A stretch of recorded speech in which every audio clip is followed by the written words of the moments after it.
A four-game set. Last night, Shin-Soo Choo went 4 for 5 with a homer and helped stake Cincinnati to an 8-0 lead. But a rare error from Brandon Phillips in the 8th brought Arizona within a run. Todd Frazier tacked on some insurance in the home half with an odd swing, but a successful one at that. And Aroldis Chapman picked up his first save of more than 3 outs this season. The series finale is next on MLB Network.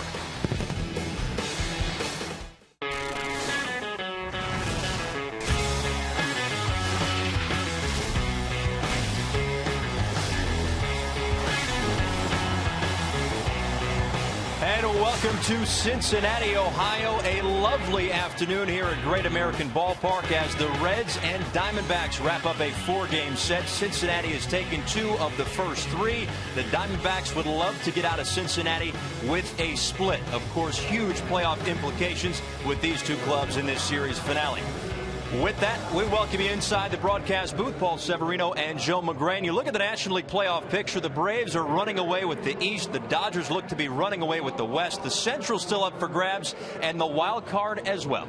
Boy, and if you're talking about Cincinnati Reds, Dusty Baker thinks he wants to win the division, and he'll have a chance to do that. 7 games with the Cardinals, 6 with the Pirates. Now, if there is a most important game for the season, it is for the Diamondbacks today, because they came into this series 5 games back, and if they were to lose this game today, that would put them 7. Doesn't look like they're going to be able to overtake the Dodgers. A must-win game as the Diamondbacks try to make it to the wild card. A terrific matchup this afternoon on the pitching side as well. Trevor Cahill goes for the Arizona Diamondbacks, and Matt Latos will go for the home-standing Reds. Lineups and first pitch coming up after the break.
Great American Ballpark. Paul Severino and Joe McGrain happy to bring this to you. The final game of this 4-game set between the Diamondbacks and the Reds. Again, Cincinnati has taken 2 of the first 3 games in this series. The National League wild card looks like this. The Cardinals a 1.5 cushion on the Reds for that 2nd spot. Right now, though, the Reds would find themselves in the playoffs. The Diamondbacks, of course, 6 back of the Reds for that 2nd wild card spot on the outside looking in right now, Joe.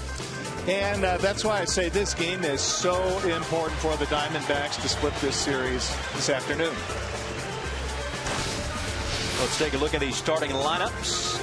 It'll be Gerardo Parras leading things off in right field. Adam Eaton is in center. Paul Goldschmidt, the MVP candidate, is batting 3rd at first. Martin Prado is at 3rd base. Aaron Hill is at 2nd. Jason Kubel is in left field. Will Nieves behind the plate bats 7th. Didi Gregorius is at shortstop, and Trevor Cahill is on the mound. And his counterpart this afternoon will be Matt Latos for the Cincinnati Reds. And the big right-hander is making his 26th start, coming off a tough one last time out against the Brewers. 7 strong innings, just 2 runs given up where the Reds were shut out. And that's really been the key to the Reds' success to this point through their starting rotation and strong arm bullpen. Their starters 1 through 5 for the most part have given them innings, and after a deep and long game last night, they're looking for Latos to take them deep into this game this afternoon.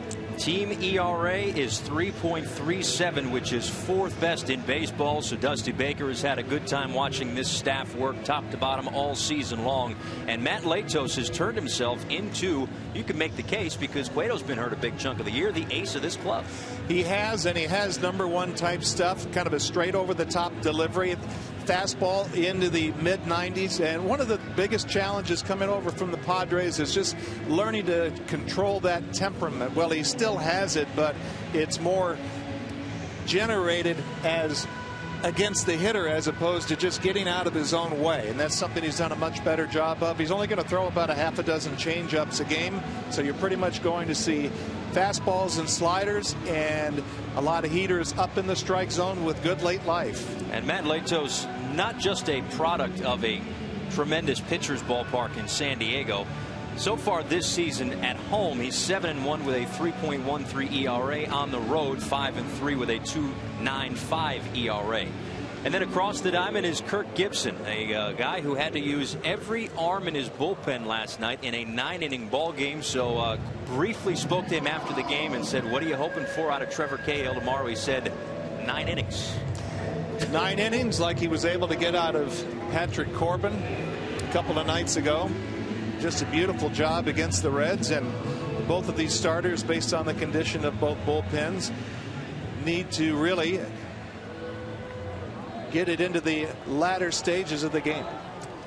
So Gerardo Parra will lead things off, 3 for 13 in the series with 2 runs scored, a home run, and an RBI. So this is it. We're getting set for the series finale, this 4-game set between the Reds and the Diamondbacks. Last night, an 8-0 lead turned into a 10-7 win for Cincinnati. And the first pitch of the afternoon is in there for a called strike.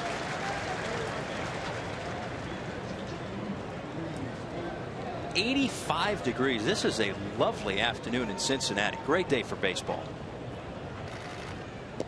Absolutely perfect. And if you've seen a lot of games, whether it's Riverfront Stadium or now this new ballpark here, you know, down by the banks of the Ohio, the ball carries, and especially on days like this. A 1-1 pitch to Parra. This one is hit in the air behind home plate, and Mesoraco will run out of room.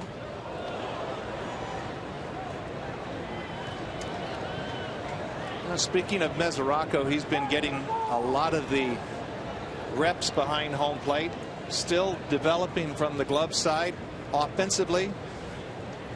It's what they really like about him, but one of the tough things is really having as a young player to command and lead a pitching staff, and he's had some good guys to work with, and this guy is one of them, Matt Latos. Ball in the dirt. Did he check his swing? He did, in fact. So the count even up now, 2 balls and 2 strikes. A good look there at the third base umpire today, Chris Conroy. Jerry Meals is at second. Gary Darling, the crew chief, is at first, and Will Little is behind the plate this afternoon.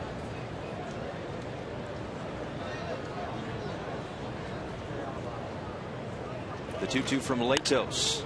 On the ground toward first. Joey Votto is shorthanded as they come. The flip to Latos for out number 1. Let's take a look at the rest of the Reds defense. Ludwig back off the DL for a week or so. Shin-Soo Choo is in center field. Jay Bruce is in right. Third to first on the infield, Todd Frazier, Zach Cozart, Brandon Phillips, and Joey Votto. Again, Devin Mesoraco behind the plate, catching Matt Latos. You know, a lot of the concerns earlier in the year were about Choo playing center field, and he really has come a long way as this season has progressed in getting better reads off the bat, taking better routes to the ball, and he's already a heck of an offensive player. That's going to bring up Adam Eaton. 2 for 9 in the series with a home run last night, 2 ribbies, and he's also walked. You see his season numbers. They expected an awful lot more out of him this season, but he was banged up for the first chunk of the year, so and he gets banged up right there as he's hit by the pitch. Certainly not going to help, but he really didn't give much there, and again, kind of one of those little plays that embodies these Diamondbacks. You see, just kind of stay where you are, hold your ground, and think about trying to get base runners. Yes, he knew that ball had his number on it, and it was kind of a half evasive action, but in a way that I'm trying to get hit and trying to get on. I wonder if they get that from their hitting coach, Don Baylor. Didn't he get hit once or twice in his career? He was one of the best, and I like to say I had the pleasure of hitting him once. A quick check on Eaton at first. That's going to bring up Paul Goldschmidt, who on the season has 31 home runs and 100 RBIs. His next RBI will be a single season franchise mark among Diamondbacks first basemen. He's obviously put himself well in the center of the discussion for National League MVP as he rips this one foul. Boy, such a well-rounded hitter. I would even say well-rounded player, because he's made so many improvements defensively that I don't think a lot of people have noticed how good he's got with the glove. But so many different ways to succeed at the plate. Obviously, big power, the ability to fight off tough pitches, and also the ability to shoot the ball to right. Trying to pound him inside here and neutralize some of that power. Showed off that power a couple of nights ago with a grand slam on the series. He's 4 for 11 with 2 runs scored, that home run, and those 4 RBIs. He's also walked twice, and those 31 home runs are tops in the National League.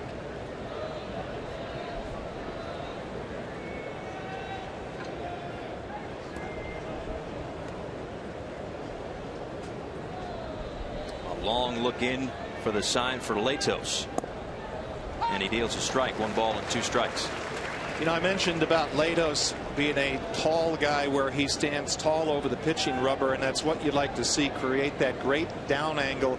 If they have the physical attributes at 6'6", a tall 6'6", pounding that fastball down in the strike zone like he's starting to establish here in the first, and the ability to stretch it up when he gets ahead. Beauty. Paints the outside part of the plate, and Goldschmidt is the first strikeout victim of the afternoon. It's what pitching coaches like to call throwing the ball downhill. Watch him stay tall over the rubber and deliver it right at the knees. That's a pitch that's got hop on it, and it looks low to the hitter, but it truly is not. Well done. Latos has been on fire. Last 3 starts, he's 2-1 with a 0.81 ERA, and since the All-Star break, he's been just as good, 4-1 with a 1.54 ERA. It's going to bring up Martin Prado, who has finally started to come around. It took him a little while, maybe toward late June, until he really settled in. Of course, the big part of the return going back to the Diamondbacks with that huge offseason trade with the D-backs and the Braves, landing Justin Upton in Atlanta.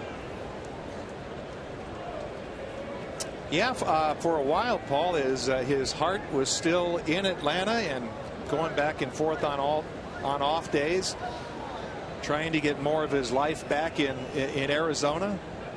But lately, he's just been killing it at the dish, and has resigned to the fact, because he was very disappointed when he was traded from the Braves. You know, wanted to be a lifelong Bravo, and seeing the way these guys play the game, how Kirk Gibson manages, fits right into his style of play. Takes a strike. 6 for 12 in the series with a home run and 4 RBIs, and on this road trip for the Diamondbacks, 13 for 29 with a couple of home runs and 8 RBIs, also 5 runs scored. And that's kind of been, in talking with different people around the club, that's kind of been the feeling with Martin Prado early on in the season. Kind of felt like he needed to prove himself to his new teammates, even though those who watch the game and know the game know that he's doesn't have to prove anything. But he grounds right back to Matt Latos for out number 3 in the first. A hit by pitch means nothing for Latos. We'll see the Reds hit in the home half of the first after this.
A look at the Cincinnati Reds starting lineup this afternoon. Shin-Soo Choo leading off in center field. Todd Frazier's at third. Joey Votto, of course, at first. Brandon Phillips, of course, at second. Jay Bruce is in right.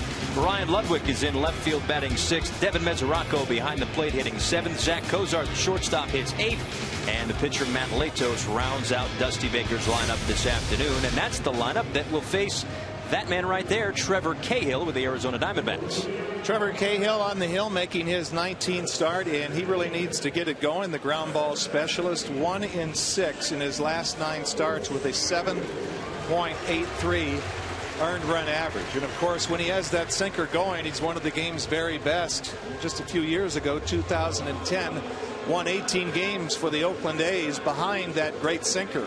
Really has been battling his arm slot. It'll be a challenge for him to try to repeat that delivery.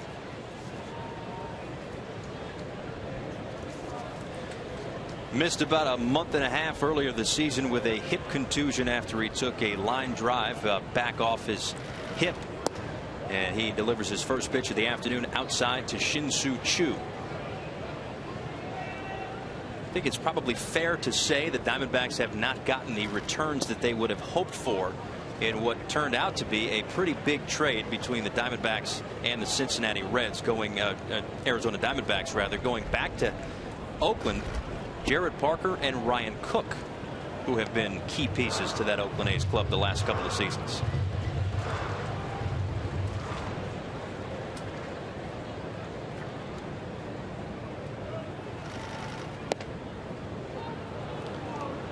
Choo takes a strike on the homestand. 5 for 12 with a home run, a double, and 3 RBIs. And he's, of course, gotten on base a ton this season. He and Joey Votto, 2 of the league leaders in on-base percentage. I don't think a lot of the baseball world really knows how good of a baseball player that this guy really is. Very good leadoff guy, the ability to work counts, and obviously he's up on the dish. He's not afraid to get hit to get on. Leads the league in hit batsmen this season, does Shin-Soo Choo. So between that and the walks, that's why he's on at such a high clip. And actually, Paul, he says as long as he gets hit below the shoulders, he's just going to run down to first base and take his base. Won't be taking his base here as Trevor Cahill paints the outside part of the plate for his first strikeout of the afternoon. 1 away here in the first. Didn't like the looks of it. He quit on it, thought it was going to be a little bit high, but it just kind of sank right in there. I don't think Choo ever thought it was a strike, but just a late finish at the end. Catches not only the outside corner, but the top half, let's just say the upper right hand corner of the strike zone. Todd Frazier taps one foul. We were here a couple of weeks ago. We did the A's and the Reds here in Cincinnati, and Todd Frazier was in the midst of a horrific slump. He ended up going 0 for 31, but recently hitting .286 with 3 home runs and 8 RBIs in his last 8 games coming into today. And this is a bat that was terrific last season, was in the mix for that National League Rookie of the Year, if not for some guy named Bryce Harper, may have had a better shot at it. But this season has not gotten off to the best of starts, and here we are in late August now for Todd Frazier. Well, I hate to use the term sophomore jinx, but, well, I guess I just did, but it really has been that kind of a season for Todd Frazier where the league has kind of caught up with him, and he's really been frustrated. He seems like he finds himself in a lot of 2-strike counts, and here's another one. Sticks the bat out, flies this one to right center field, and moving over is Adam Eaton to make the catch for out number 2 in the first.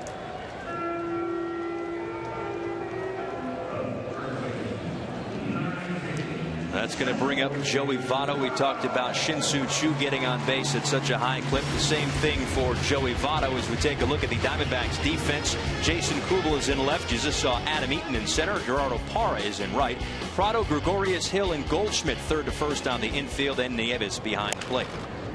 First pitch swinging for Joey Votto. What in the world is going on? That's not supposed to happen. Wow. Couldn't even set up how good a season he's having. 1-2-3 first inning for Cahill. We're back with the top of the second next.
Back to Cincinnati, Paul Severino and Joe McGrain. A nice 85-degree afternoon at Great American Ballpark. A decent turnout this afternoon for the series finale between the Diamondbacks and the Reds. A game and a series in which has plenty of playoff implications. As we mentioned in the open, the National League East looks to be wrapped up by the Atlanta Braves. The West, the Dodgers have pulled away from the Diamondbacks in rapid manner with that 42-8 stretch that they went on. So the Central and the wild card, the three spots that are still up for grabs, as Aaron Hill will lead things off for the D-backs here in the top half of the second inning. He'll be followed by Jason Kubel and Will Nieves.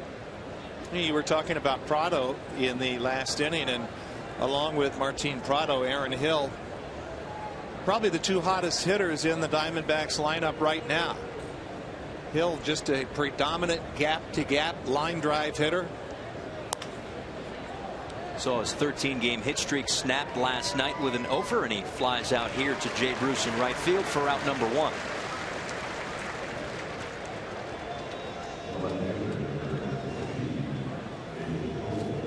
Hill, though, has hit safely in 13 of his last 14 games, hitting .390 in that span. And that'll bring up Jason Kubel, another guy who's kind of battled injuries. Hasn't quite been what the Diamondbacks were hoping for when they signed him. A twin for a big chunk of his career prior to signing with the Diamondbacks. Boy, he's really been banged up for most of this year, and he's had a lot of those real nagging type injuries that when you're going out there trying to swing a bat can make it really difficult. A couple of quick outs here for Matt Latos in the second inning. A fly out and a ground out to Brandon Phillips, and two away. The reason I bring that up, I played with Brian Jordan, who was a two-way player. He played with the Atlanta Falcons, an all-pro and a baseball player, and he said I'd have these mangled hands that I'd just tape them up and go play football and go hit and go tackle somebody. But you get your little problems with your hands, your wrist, or your fingers in baseball, it just completely takes you out of your game. Said in football I wouldn't think twice about going out there and playing, but in baseball it's a whole different story, and it's kind of been that type of season for Kubel. Will Nieves is next. He's hit safely in 10 of his last 12 games, and he takes low and away for ball one. Nieves getting to see a little bit more playing time with Miguel Montero on the disabled list. He tweaked his back, did Montero, a couple of weeks ago. Hoping to get him back soon. His last 43 games, as you see, well over .330. Actually, Miguel Montero, another one of those great Diamondbacks team players, says he's been very happy for the success of Will Nieves, who has made the most of this opportunity. He's been swinging a good bat. Pitchers like throwing to him. Just doesn't have that catcher's build. No. He looks like a second baseman. Not stocky at all. Looks like a long, well, maybe not too long, but a lean body for sure. Did you like the big bodied catchers when you were playing?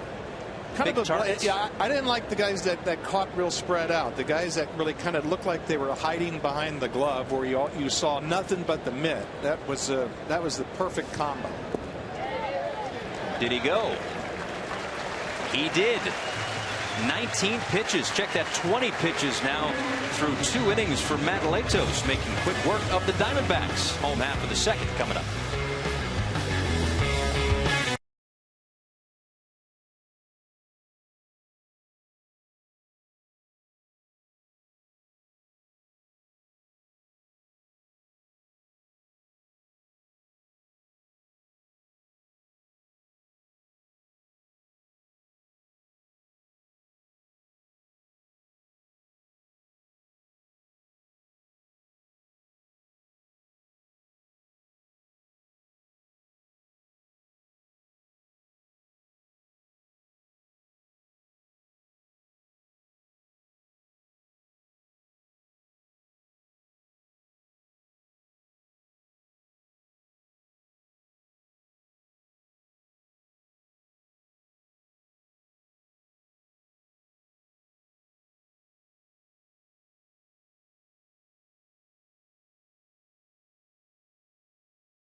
On MLB Network's Thursday Night Showcase, Freeman and the Braves have carved out a big lead in their division, but Beltran and the Cards are hungry to win theirs. Join Costas and Smoltz for Braves Cardinals tonight at 8 Eastern, presented by Chevrolet. They'll play again tomorrow night at 8 on Friday Night Baseball on MLB Network. Paul Severino and Joe McGrain back with you here in Cincinnati, where there's tons of Reds fans, also a Red Sox/Braves fan. Let's go. Make up your mind. Brandon Phillips will lead things off for the Cincinnati Reds, followed by Bruce and Ludwig here in the second inning. Actually, Paul, that's your classic front runner. Both teams are in first place. That's true. It's true. Maybe he just likes teams that have played in Boston at some point in time. There's always that. Good point. A big fan of the bean for sure. First pitch swinging is Phillips. He pops it up. Cahill calling. Finally moves out of the way for Goldschmidt to put it away. Prior to that, Brandon Phillips was 5 for 13 on this homestand. But first pitch swinging, Phillips and Votto in the inning before. We've already seen kind of a theme developing in this game, and you see Cahill was saying, I think I can, until the leader of the infield, Goldschmidt, makes the play. But both these pitchers know that they have to go deep into this game, so they are attacking more so the middle of the strike zone, and as a result they're drawing the hitters out to where they have been aggressive early in the count. Jay Bruce takes outside for ball one. Yes, last night was kind of a battle of attrition, so to speak. It was Brandon McCarthy starting for the Diamondbacks, lasted just 2 1/3 before he left after giving up 7 earned runs.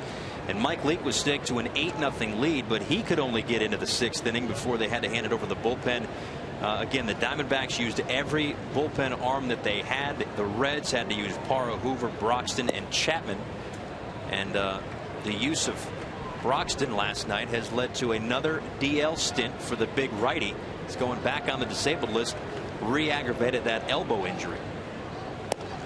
And there really is no timetable as to when he's coming back. I think that's a big blow for them, because that really would have lengthened out what already is a very good bullpen. Bridging to Chapman, Hoover, LeCure. And that one really stung, and Dusty Baker very disappointed about having to take Jonathan Broxton out of last night's game. Joey Votto, check that. Jay Bruce goes toward the gap in left center field, just out of the reach of Eaton. That's going to be extra bases as it bounces into the seats. They love their Jay Bruce here in Cincinnati with the Bruce chance. And a 2-base hit to get things going with 1 out in the second. Yeah, and why not? He's really come a long way as far as having an adjustable bat to where he's using more of the field, and he's not as pitchable. Eaton didn't get the best of breaks, and sometimes in these day games you have a lot of reflection from behind home plate. Well, that'll bring up Ryan Ludwig with a runner in scoring position and 1 out here in the second inning. First base runner allowed by Cahill, knocked down by Nieves. And they waited a long time to get Ryan Ludwig back to the Cincinnati Reds. It was opening day, sliding into third base. He hurt his shoulder. He was out for a long time. Finally got back a couple of weeks ago, but hasn't been able to find that swing yet, hitting just 190 on the season with no homers and an RBI. You know, hitters like to talk about when they go down on rehab, and face minor league pitching and try to get as many at bats as possible and think all of a sudden I'm game ready. But you get back into a major league game and you're starting to see breaking balls on the black and fastballs well located, and it's not an overnight expectation of success for hitters, even someone who's been a great run producer over the years like Ryan Ludwig. It's going to take him some time to get going. And when we were here a couple of weeks ago, the Reds were looking forward to getting Ludwig back, looking forward to get Ryan Hannigan back, both of those guys back off the DL at that time. Actually, the day we were here was the day they reactivated Jonathan Broxton, so I'm assuming the next time we come back he'll be back off the DL. That's just how it seemed to have gone with the news of Jonathan Broxton. And that's in there for a called strike. So now 3 balls and 1 strike. But that's why the Reds were kind of quiet at the deadline. And Dusty Baker said a couple of weeks ago, when the big dogs come back, that's when we're going to start playing some baseball. And the Reds certainly have. They've won 8 of 11 and 11 of 15 to get right back into that central race, to take a stronghold on that second wild card spot. And they might have the second wild card spot right now, but could be in first place in the Central in a couple of days. Well, that's what he has his team focused on, and not thinking about the wild card and thinking about winning the division. And as we said right off the top this afternoon, they'll have every opportunity to do that. 13 games left with the Cardinals and the Pirates. Ludwig getting a pretty good pitch to hit, just kind of spinning out, coming off the ball a little bit. Might have gotten that one off his back foot, which you don't see too often.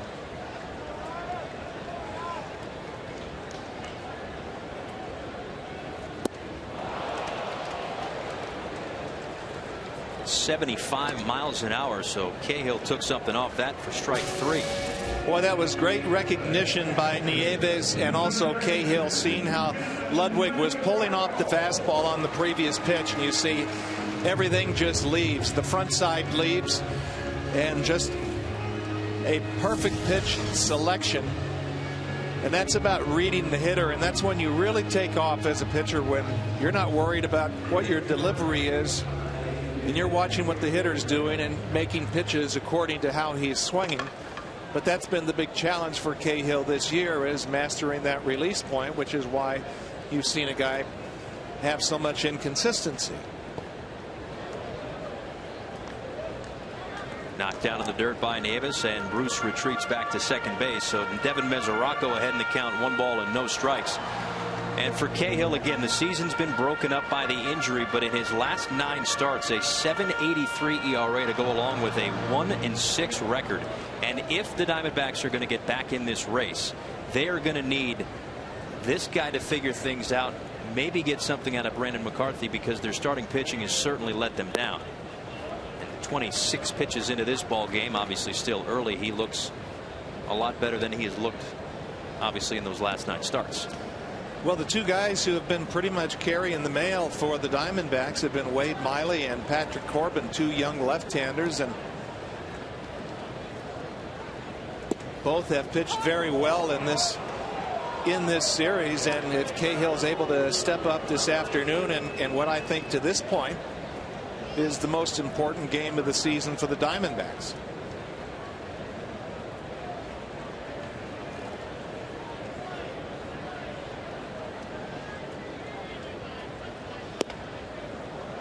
Tries to go back outside. The count now 3 balls and 1 strike. Now for Mesoraco, what he's done in his last 38 games, 4 home runs, a .289 average, but still trying to figure out the other aspect of being a catcher. And I would assume that that is one of the tougher things to do for a young catcher, is learning both sides of the baseball.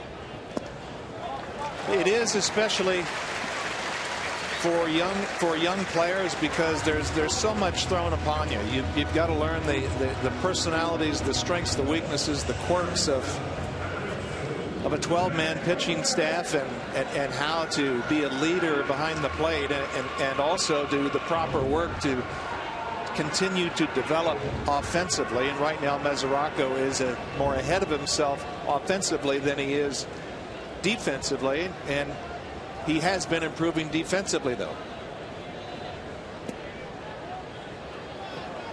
So 2 on and 2 out here in the bottom half of the second inning, as Zach Cozart takes inside for a ball, 1 ball and no strikes.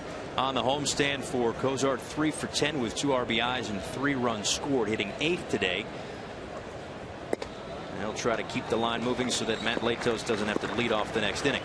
Good job by Nieves here. The last 2 pitches, and I was setting up earlier about how Cahill has had that arm slot and release point kind of floating around.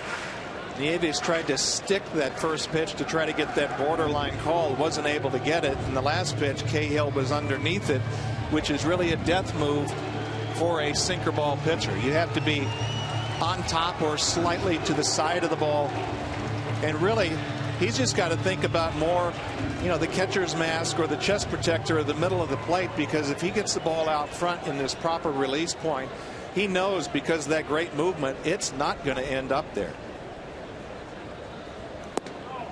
Misses again. Now 3 balls and no strikes.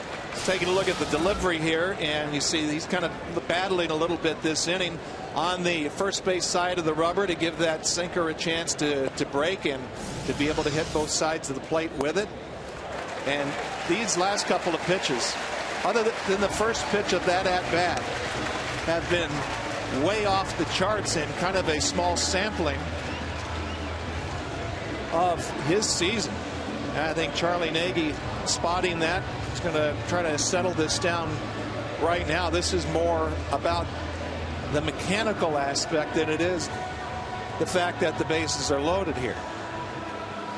It's really about getting back and getting on top of the ball. So a pitching coach will actually discuss mechanics in a mound meeting like this. It's just little things. I'm not talking about cues, completely playing with a Rubik's Cube or anything, but get your hand more on top of the ball to where you can let that sinker take over. And like I said, think more about the middle of the plate. I was talking with Bob Brenly, longtime catcher and television voice of the Diamondbacks, and that's one thing that he said that he's tried to communicate to Cahill is just think about more like the catcher's mask, the chest protector, more in the middle of the plate, and let the ball sink. Much better. Matt Lato's first pitch swinging with the bases loaded and 2 outs. So if nothing else for the Cincinnati Reds, they will make sure that Shin-Soo Choo leads off the top half of the 3rd, and they don't have to deal with that pitcher first. However, they would probably like to put a run or 2 on the board here and maybe get Cahill on the ropes. Latos is not that bad of a hitting pitcher, and you see he's got that hitter style presence in his stance where he starts way open and then he closes it off like he's got some kind of a plan up there. The 0-2 pitch doesn't chase. 1-2. Speaking of pitchers with a plan, what we saw last night for the first time ever in a big league ball game was Aroldis Chapman's first major league plate appearance, and he went to a full count.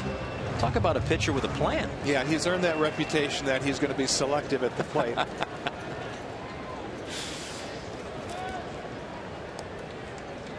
1 ball and 2 strikes from Cahill to Latos. He doesn't chase again, and it's 2 balls and 2 strikes. Too much fiddling and diddling here. You've got the pitcher up at the plate. You need to be more aggressive and, like I said, get back more to the middle of the plate. If he throws that good sinker down the middle of the plate, Latos is not going to do anything with it.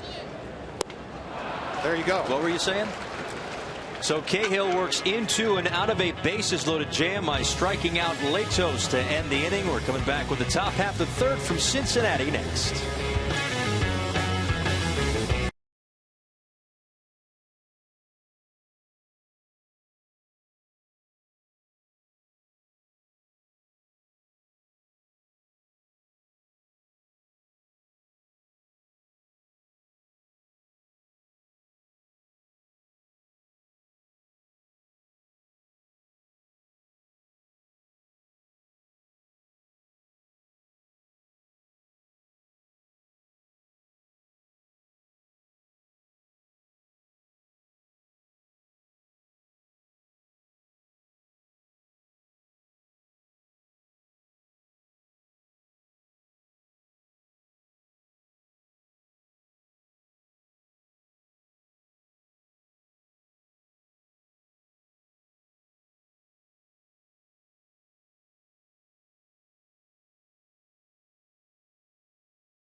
MLB Network is in Chicago for the civil rights game as Adrian Beltre and the Rangers take on Alexi Ramirez, and the White Sox join Harold Reynolds and Matt Vasgersian for the civil rights game Saturday at 7 Eastern on MLB Network. Paul Severino and Joe McGrain back with you in Cincinnati. A scoreless ball game going to the top half of the third inning. Trevor Cahill worked into and out of a bases loaded jam in the second, but lucky for him, he was facing the pitcher Matt Latos, was able to strike him out and get out of the inning, keeping things scoreless. Didi Gregorius, Trevor Cahill, and Gerardo Parra here in the top half of the third.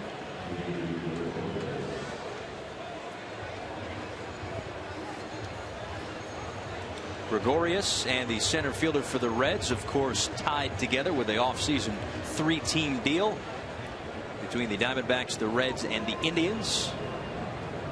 Gregorius was a Reds prospect. He obviously went to Arizona.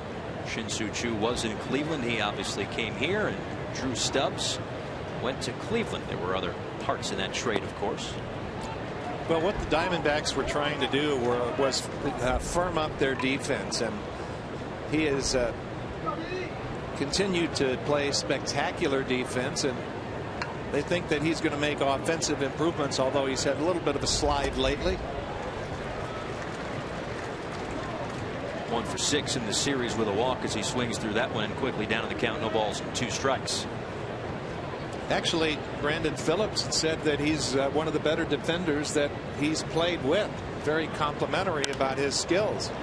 Pops this one up left side, foul ground. Frazier in, Mesoraco out. It'll be Frazier putting it away for out number 1 here in the third inning. And talk about youngsters who can play the position defensively at shortstop. For as good as Gregorius is defensively, he's going to have a tough time trying to wrestle away what I believe, I'd like to get your take on it, is going to be a Gold Glove season for Andrelton Simmons in Atlanta. Yeah, and that was one of the things I've been talking a lot about the type of shortstop that he's been playing. Incredible range, just kind of meeting all of those challenges, making the routine plays, making the outstanding plays, and just really playing upper echelon defense. Latos works quickly to his counterpart Trevor Cahill, who fouls that one off, and it's no balls and 2 strikes.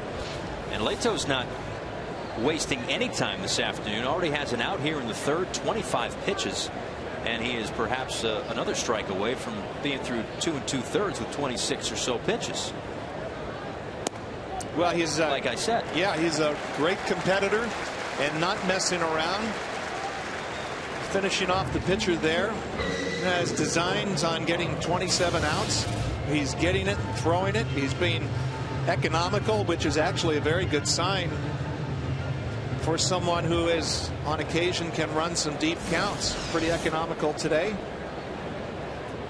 So that's 3 strikeouts for Matt Latos as the lineup card turns over to Gerardo Parra, who's 0 for 1. Grounded out to first base in his first at bat.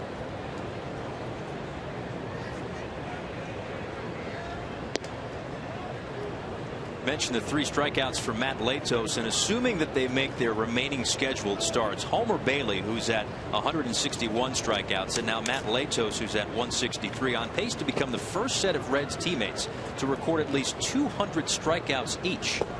And this is a Reds club who entered the day 3rd in baseball in strikeouts. So between the innings that usually the 5 Red starters go each year, they're all right around that 200 mark, if not over it, and the strikeouts, could probably make a case this is one of the better starting rotations in baseball. They do punch out a lot of hitters, and there's one of the game's great pitching coaches, Brian Price,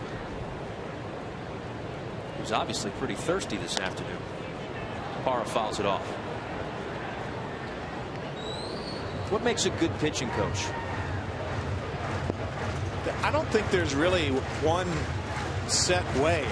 Everybody has different styles. It just has to match up with the pitchers that he has. Taking each unique pitcher and not throwing a system at them. That one's hit in the air. Parra back toward right center field. Bruce along the wall makes the catch for out number 3. Jay Bruce covers some ground. Terrific defense behind Matt Latos. And that's out number 3 in the third.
Welcome back to Cincinnati. Paul Severino and Joe McGrain.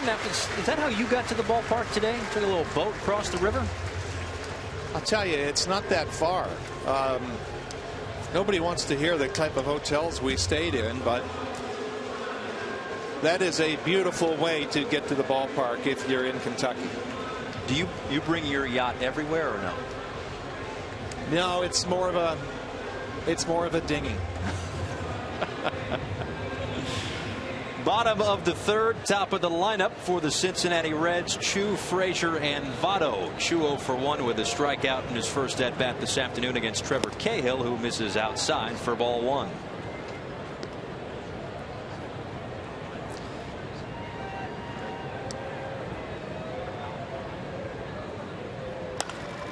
On the ground, base hit past the dive of Didi Gregorius for a leadoff single for Shin-Soo Choo. And wouldn't you know it, the Reds get a runner on, and it's Chu or Votto. One of the two, they're always on base. This one a hot shot past Gregorius. Boy, and when you think about where that pitch was and the type of movement it had on it, maybe a tinge off the plate. He squared that up beautifully up the middle. Todd Frazier will be next. He flew out to center field in his first at bat.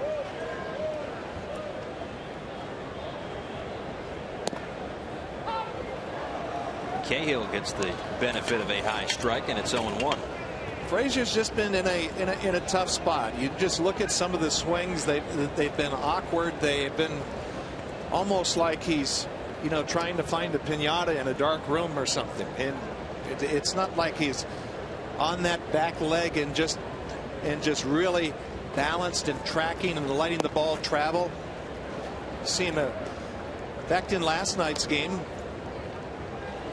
got a hit, and it's obviously he'll take them all because sometimes those can lead to growing of confidence at the dish. But he's just had a real uncertain look at the plate, and you can tell it in his swing. That was one of the more strange swings that we've seen, but the Reds will certainly take it because it was a hit for him, and it also provided a little bit of insurance. But how did he get the bat on the ball? That looked something like maybe a chip and run in the British Open or something. But he'll take it. Hit's a hit. They say it'll be a line drive the next day. It was actually a line drive last night, and again it provided a little bit of insurance as the Reds opened up an early 8-0 lead, knocking Brandon McCarthy out of the ball game. But by the end of it, it was a 10-7 victory. Now look at the swing there. His fanny's going one way and the bat's going the other. That's just he's not centered. He's not under himself and going toward the pitcher, and that creates a whole lot of head movement as well, and just makes it really tough to hit.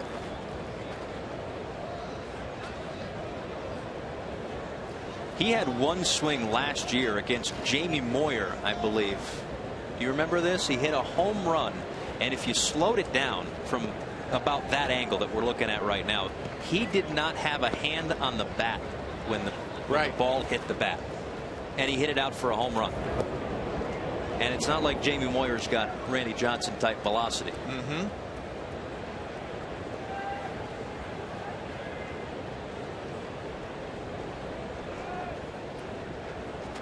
He's had a tough time finding his way so far, entering the day with a .234 average in this his sophomore season. A Jersey kid just like Mike Trout. Down the line, but just foul. Trout doesn't seem to be scuffling in his second year at all. Here's another look at the swing. Yeah, pretty much the same thing, and you've got all of that head movement. I mean, that's just, I don't know, that's the one thing that he's working with his hitting coach, is just trying to quiet that head, because that just quiets a lot of everything else. I mean, these are swings right now that, you know, he's lucky to stay alive with.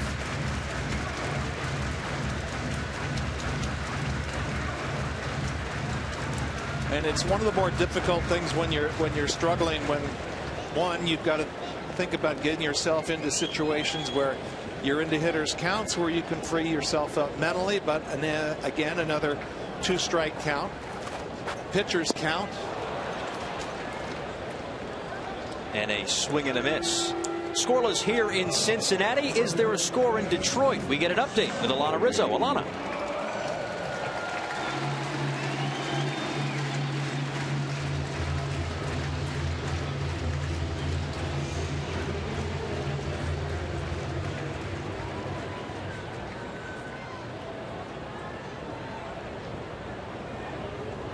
Alana, thanks, as Joey Votto steps in with a runner aboard and one out here in the bottom half of the third inning.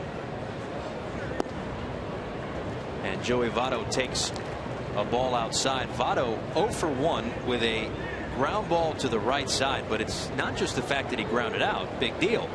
First pitch swinging and a first pitch out for Joey Votto, which he does not like at all. Doesn't like to make the quick outs. He's going to have a runner in scoring position now as Chu moves up on the ball in the dirt.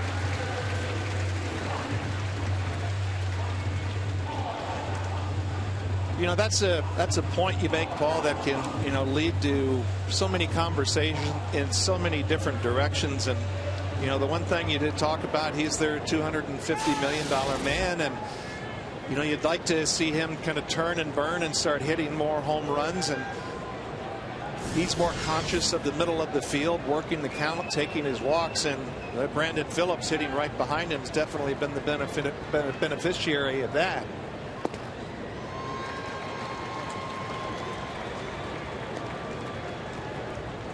And, you know, Cahill, the way that he's throwing right now, where he's kind of, the plate's kind of bouncing around on him a little bit, this is a tough position to really hit, to where you can really situationally hit, look for a pitch in an area.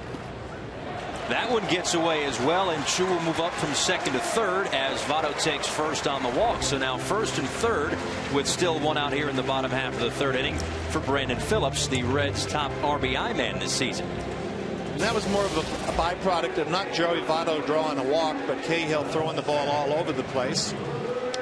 Right past in between the umpire's legs, goalie style, but brings up a situation that I've talked about with Votto taking so many walks. Brandon Phillips has driven in 93 runs, you know, poised to go well over 100, And that patience has actually put Phillips in the 4-hole in so many run scoring or run driving in situations. So the 93 RBIs looks great. You'll probably take the 15 home runs from the second baseman as well, but just a batting average in the 260s for Brandon Phillips. But with his superb defense and the way that he's driving in runs, again, that one gets away. Chu hangs out at third, but Votto moves into scoring position, and it is now second and third with one out here in the bottom half of the third inning. We were talking about it right off the top about Cahill's challenge to find that consistent release point. Charlie Nagy doesn't want to have to go out there again, although he's on the top step, thinking about it. He's just going to have to really navigate his way through this and really from a visualization standpoint just feel what that real good sinker coming off the fingertips feels like and get back to doing it. So 3 wild pitches in the inning has set up a big time scoring opportunity here for the Cincinnati Reds. 2 in scoring position for, again, their RBI man Brandon Phillips, who takes low and away, and it's 2-0. And again, Will Nieves will go out and chit chat with Trevor Cahill.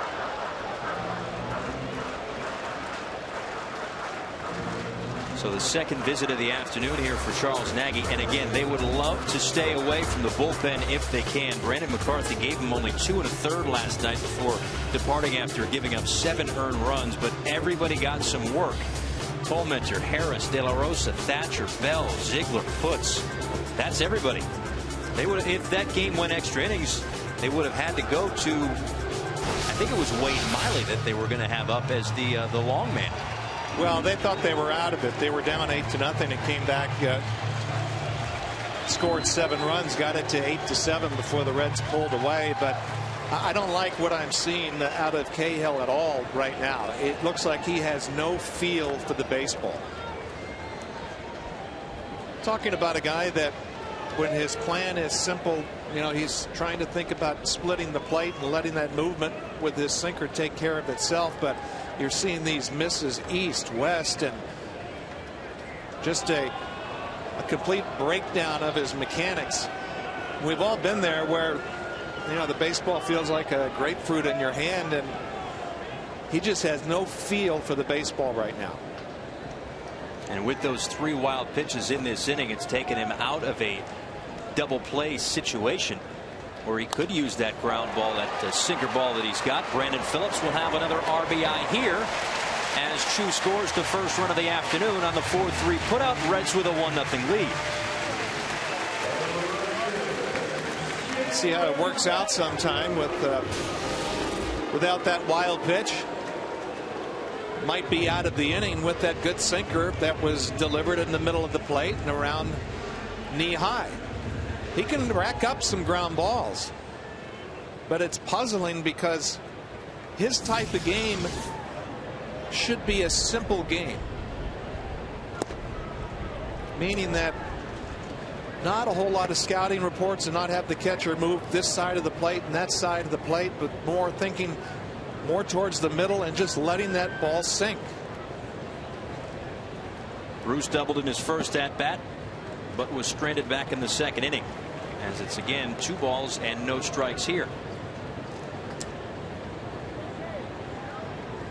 And to kind of piggyback on the point that I was making, looking at the numbers for Brandon Phillips, yeah, that ground out doesn't help his batting average at all, but that's another RBI to give Latos a run to work with here in the early going. Oh, sure, you go ahead and take it, get on the board, and that's when a lot of people say that the strikeout is just another out. That was a productive out, not a strikeout. 5th 3-ball count of the afternoon for Trevor Cahill, and he misses inside for ball 4. Tough to get the borderline call when you've been all over the place.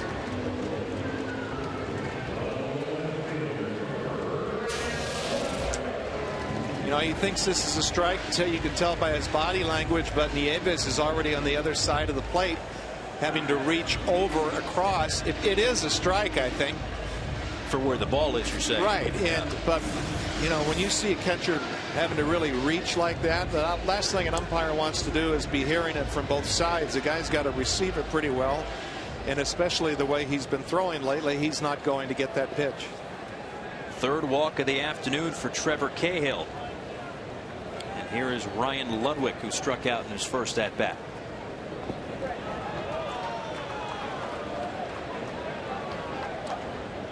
And the thing with Cahill is that he doesn't really have a straight pitch that he can kind of go to, as once again Josh Colmenter is the first arm up in the Arizona Diamondbacks bullpen.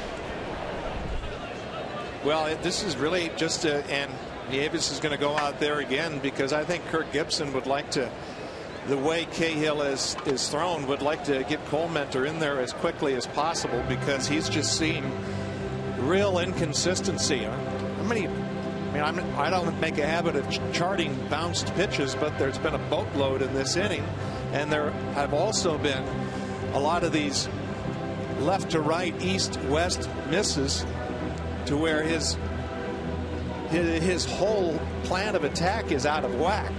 And you know as well as anybody the importance of that first pitch strike. He's faced 15 batters today, 10 first pitch balls.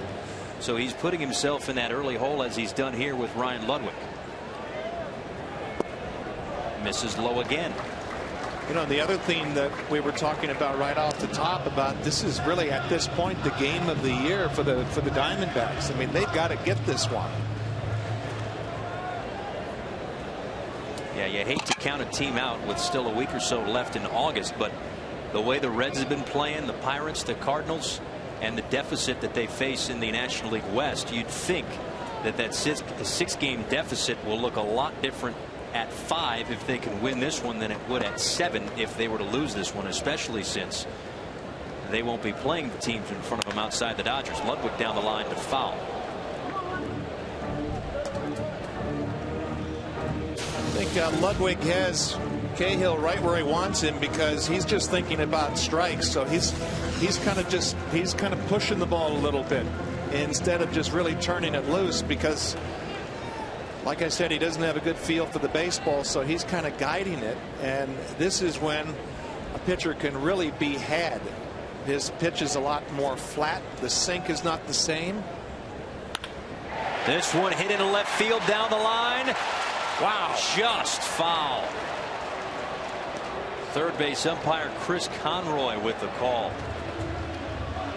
Ludwig didn't miss by much. Kind of disappeared from our vantage point. We'll take a closer look here.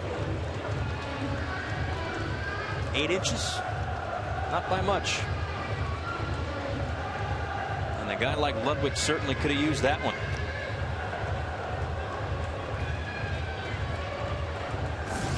Yeah, and Ludwig, he's historically a predominantly pull hitter, and really wants to take advantage of a guy who is on the ropes and who's really just trying to steer the ball now, as opposed to, I think he has to get back now and just trust it and just reach back and fire, try to get that best sinker instead of steering it. And he strikes out Ludwig looking. Ludwig doesn't like the call, but it's strike 3, and Cahill, who's been tiptoeing into and out of trouble all afternoon, is through 3, down 1-0.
Welcome back to Cincinnati. Paul Severino and Joe McGrain. The Arizona Diamondbacks have 7 games left against the first-place Dodgers in the National League West. They finish out the regular season with 3 against the Washington Nationals. But those 7 games against the Dodgers are the only 7 games left on the schedule for the D-backs against teams with a record 500 or better. So while we've been talking about this for the first hour and change that we've been on the air here, at this being a must-win for the Diamondbacks, it's not like they're facing the type of tough schedule that the Reds will have in September against the Pirates, the Cardinals, and the like. No, but really there's a big challenge in those 7 games with the Dodgers. This team has a lot of fight in it, and you know, when you think about some of the injuries that they've had and how their pitching staff has, short of Miley and Corbin, really underperformed to be in this situation, you know, kind of you give credit to what the organization, Kevin Towers and Kirk Gibson, his coaching staff have done to still be in the conversation, but you can't really think of them now winning the balance of those games against the Dodgers unless it's just on heart and guts. Adam Eaton down to the count, 1 ball and 2 strikes, was hit by a pitch in his first at bat and singled in his first official at bat. First plate appearance was hit by a pitch, but a knock up the middle nonetheless for Eaton, and he's aboard to lead off the 4th. You know, in many ways this is a very early part of the season for Adam Eaton, coming off injuries, and short and simple. Guy leading off an inning, just exactly what you'd like to see. Latos pounding the strike zone early. Good quality approach. That brings up Paul Goldschmidt, who swings through the first pitch, and it's no balls and 1 strike. Goldschmidt struck out in his first at bat.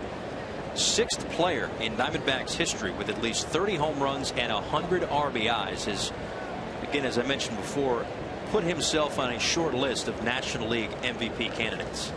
Boy, and he is right there, and just so many things that he does well.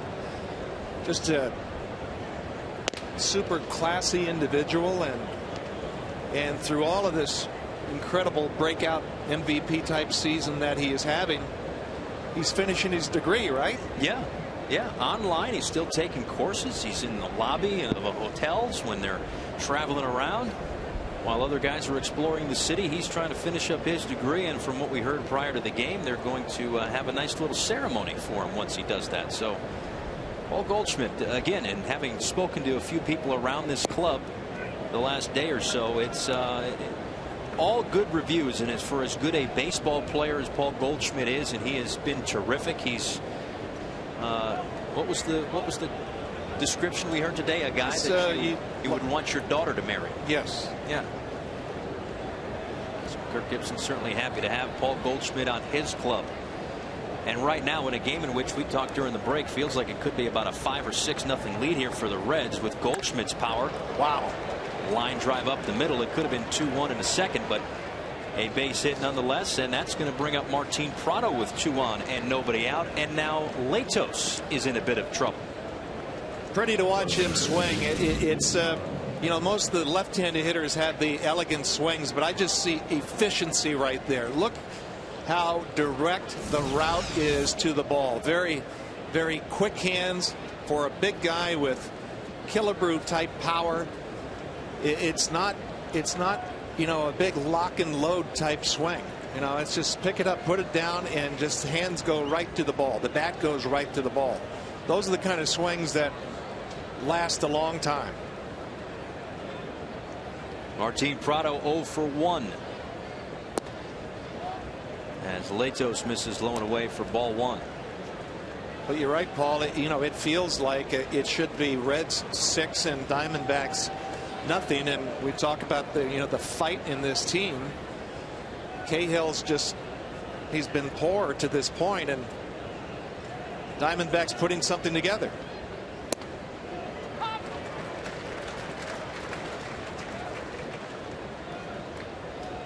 Talked earlier about Martin Prado and what he meant to the Atlanta Braves with the versatility, obviously a very good clubhouse guy, well respected around baseball, and kind of felt the need to prove himself again in the first month or so with his new club. And I think that what some of the Diamondbacks players and people around the team were thinking was, you don't have to prove anything. We know how good you are. We know what you mean to a ball club.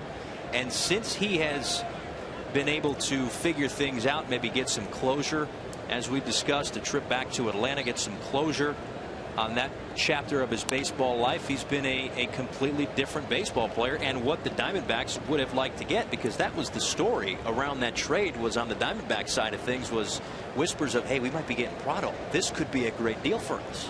Well, it was a deal that fired up a lot of the Diamondbacks when they heard about it. He's a great pro, but that's absolutely natural. I mean, you want to impress your peers, and it's a new peer group coming to a new team.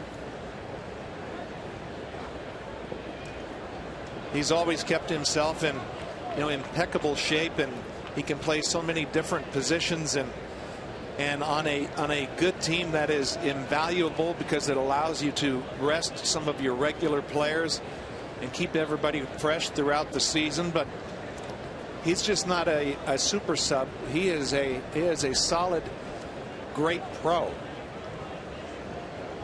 But that's a natural trait to want to get the sign off from your peers. But I think coming over to Arizona, most of the Diamondback players already knew what kind of a player and guy he was.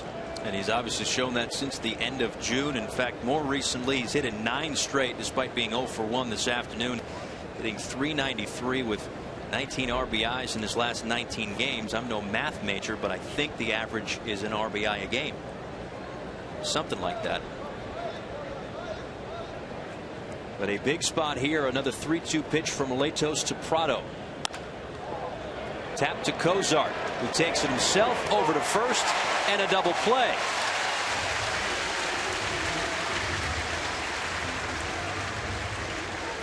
A tailor-made 6-6-3 double play, and now Latos not in as much trouble as he was. Really, that's the mark of good pitching. And obviously this inning is not over yet. He had first and second and nobody out. It's just about having the ability to stay out of the big inning. Maybe give up 1 run, 2 at the most, but those 3 spots, those are the ones that kill you. Aaron Hill fouls this one back. Hill 0 for 1. As he led off the second inning with a fly ball to right field. That double play for the Cincinnati Reds is truly a rarity. Only their 90th double play turn this season. That's the fewest in all of baseball. And I would venture to guess that's more a product of the pitching than the defense. It is, and it's strange. A lot of it has to do with the fact that the pitchers don't walk a lot of guys. Bronson Arroyo doesn't walk people. Mike Leake doesn't either. And I think the reason why that sounds surprising is because we're always seeing Brandon Phillips, looking like a rodeo clown around second base, with jumping all over everything and making these great turns of double plays. You think that it's happening 2 or 3 times a night, but it's just not. Hill with a hot shot to Frazier at third. All he could do is knock it down, and the run will come in to score as Adam Eaton ties things up. Frazier made a terrific play last night at third. Really changed the course of the game as the Diamondbacks were trying to get back into this ball game, but even though he's playing deep, not much he could do. Absolutely smoked, and Frazier right in front of it, just trying to knock it down, and he just didn't get the right care. If it's somewhere in front of him, he's got plenty of time to make that throw and get that last out. But instead, it's an infield single and an RBI for Aaron Hill, and the Diamondbacks have evened things up now for Jason Kubel.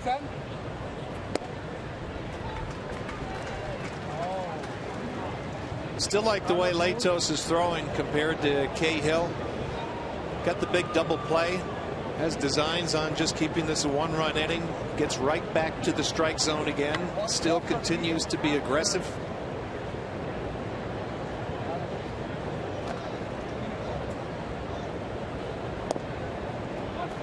side to Kubel, who last year set career highs in home runs with 30, runs scored with 75. But again, this season he has certainly struggled entering play today with just 5 home runs and 32 RBIs.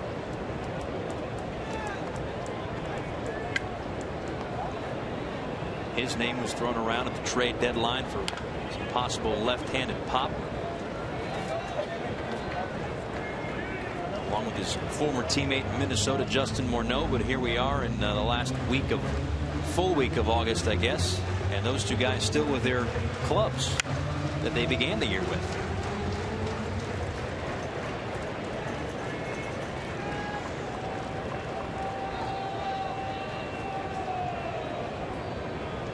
Mesoraco looking over from the bench like he was getting a pitch called for him. Which, judging by you noticing that and pointing it out, doesn't happen much. No, it doesn't. And you know, sometimes with a young catcher who is still learning the intricacies of calling the game, every now and again a big pitch in this a big pitch situation might get a little help from Brian Price, and it's also Chris Spire talking or giving the sign about whether there might be a pitch out or not.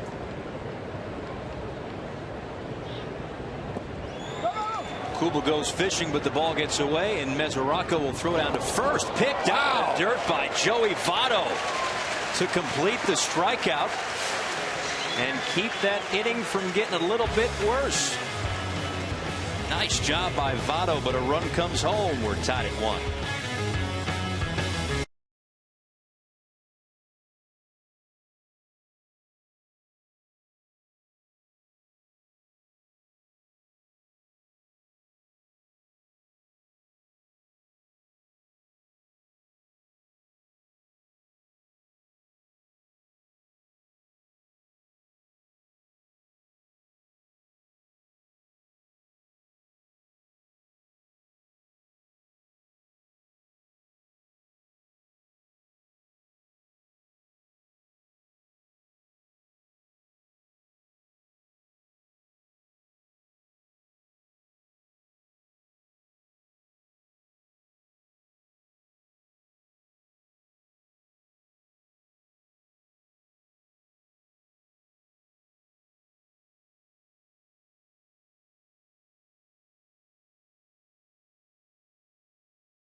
Paul Severino and Joe McGrain back with you in Cincinnati. We took a look at what the Diamondbacks have left in front of them, their notable series. For the Reds, it's a longer list here. Still with 7 games left against the St. Louis Cardinals, the club that is closest to them in the standings, and the team that they are chasing. Both of those teams are chasing in the Central. The Pittsburgh Pirates, still 6 games between Cincinnati and Pittsburgh to finish out the season. So with the way that these schedules are constructed, it could be good and it could be bad for teams that are trying to get back in the race, because good, you're facing the teams that you're chasing, and bad because if you don't play well, they'll knock you right out of the playoff hunt. Well, and a couple of interesting things. What's got the Reds to this point has been the strength of their pitching staff. Tony Cingrani went down the other day with a strained back muscle. Jeff Locke has been getting shillelied a bit lately. AJ Burnett hasn't won a lot of games, but they've got something special going on there in Pittsburgh. But just an incredible amount of head-to-head competition, and I still think the top 3 teams in this division are going to the postseason. Devin Mesoraco flies out down the right field line as Gerardo Parra puts it away for out number 1. A quick out number 1 for Trevor Cahill. who needs it, as he is now into the 60s in pitch count, as we're in the bottom half of the fourth. And that's what a sinker baller really should be about being economical, pounding the strike zone early, getting a lot of ground ball outs. And you can go through stretches where, I mean, you don't even need, at times when I was throwing to Tony Pena, once I just started my delivery, he assumed a sinking fastball was coming, and that was just about working quickly and trying to keep it simple. And the next thing you know, it's the 8th of the 9th inning, and you've got less than 100 pitches. Nice play by Prado to leap and grab and throw across the diamond for out number 2. That's what's going on here in Cincinnati. Let's go back to the studios. Alana Rizzo with an update from Miami.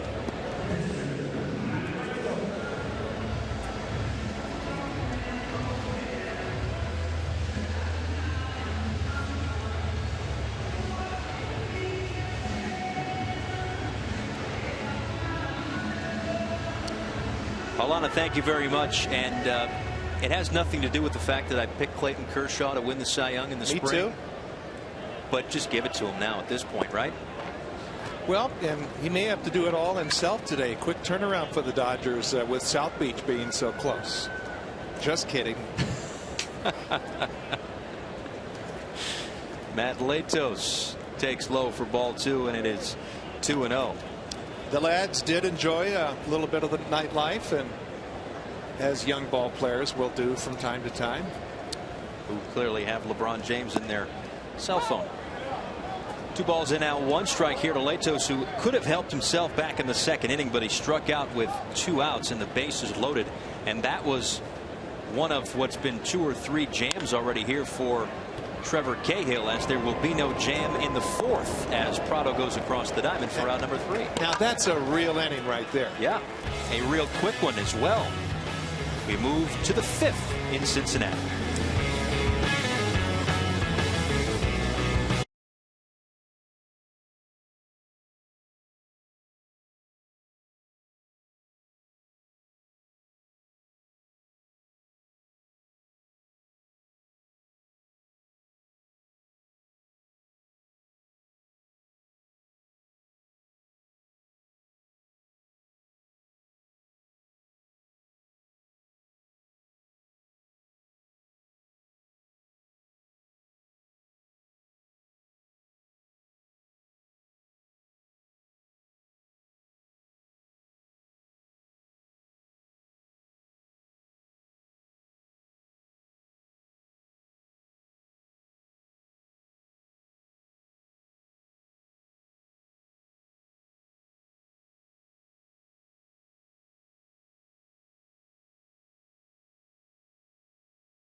Back here at Great American Ballpark in Cincinnati, Paul Severino and Joe McGrain. Diamondbacks and Reds knotted at 1 as we go to the top half of the 5th inning. A lovely afternoon in Cincinnati.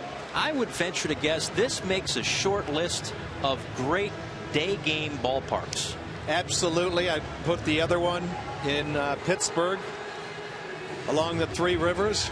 This one along the Ohio River here in Cincinnati, and just of course a great baseball town with great tradition and history, and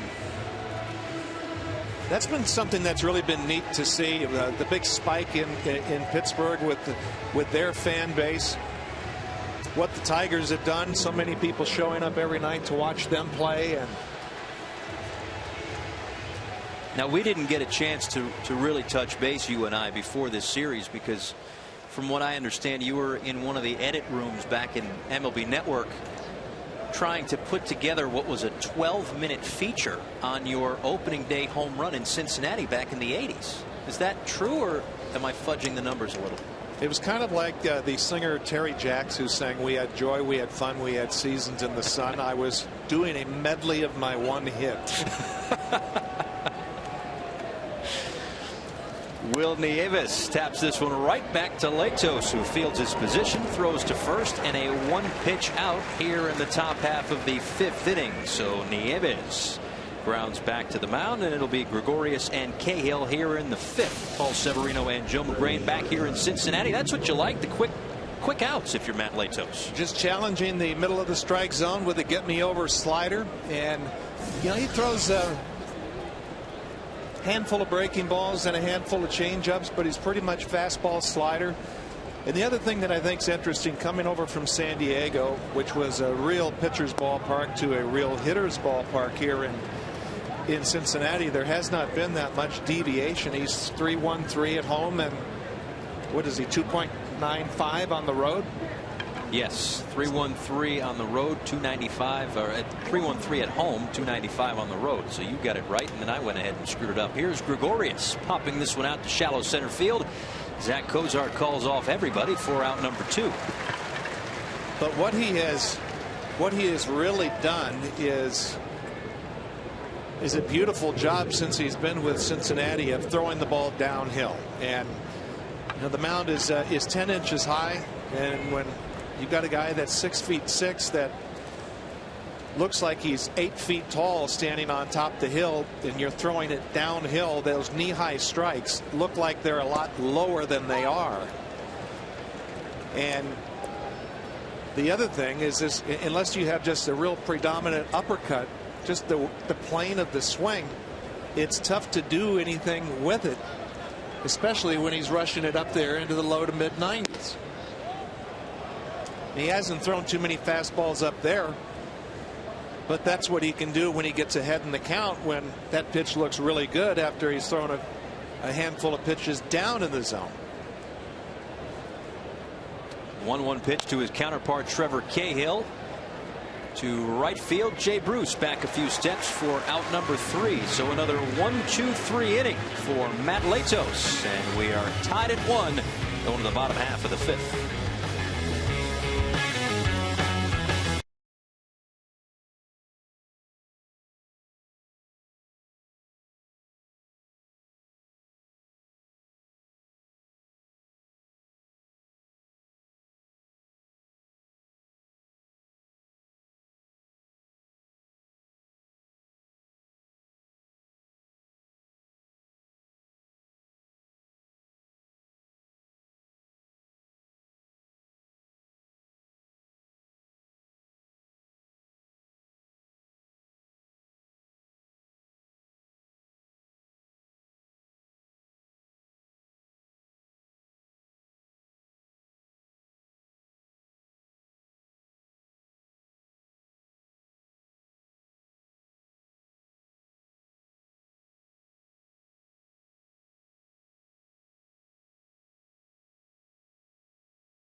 Harold Reynolds trusts his baseball instincts. Brian Kenny favors stats. Now old school battles new school, plus highlights and news of the day. MLB Now coming up after the game, and weekdays at 4 Eastern on MLB Network, presented by MasterCard. It won't be Brian Kenny this afternoon, rather Greg Amsinger. who's a little bit taller than that youngster here in Cincinnati. Yes, but he has a couple of beautiful young children. I can almost hear his voice now. Hey, I'm Greg Emsinger. Welcome to MLB Now. That'll be Christina Acker's job today, to welcome in the crowd. But again, that's coming up after the ball game here. Paul Severino and Joe McGrain heading to the bottom half of the 5th inning. Diamondbacks and Reds. 1-3-0 for the Diamondbacks, 1-2-0 for the Reds. You look at that and you think this is a crisp ball game, but for Trevor Cahill, it has not been all that smooth sailing, despite just the 2 hits given up in the 1 run. First inning cruised relatively, 11 pitches, 26 pitches in the second, 25 pitches in the third before a extremely efficient 4th inning. Just 8 pitches thrown to try to get that pitch count back to normal. Now 70 pitches through the first 4 innings. Well, I thought the last inning was his best because he was coming off those 2 bad innings, but this is going to be a real defining inning for him as this lineup flips over again, and he did a great job with the 7, 8, 9 hitters, and let's see what he does this inning because he's really going to have to make some pitches. Chu, Frazier, and Votto. Chu singled, moved to second on a wild pitch, moved to third on a wild pitch, and scored on an RBI groundout from Brandon Phillips, the lone run of the afternoon for the Cincinnati Reds. Yeah, and the reason I set that up, Paul, is because he's just been all over the board. He's had a couple of good innings, and he's had a couple of innings that he's been lucky to just get out of it with 1 run. And sometimes these can be the toughest guys to hit because, you know, you like to pick a spot, a pitch, an area, a location, and he's all over the place.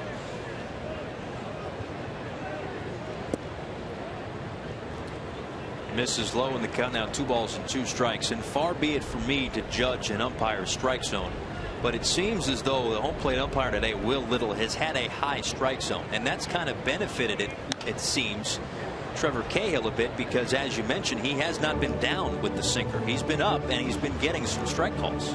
Well, I was just thinking by his name, Will Little, that his strike zone would be Will Whittle, but I mean that's horrible. I guess you can't unring a bell, but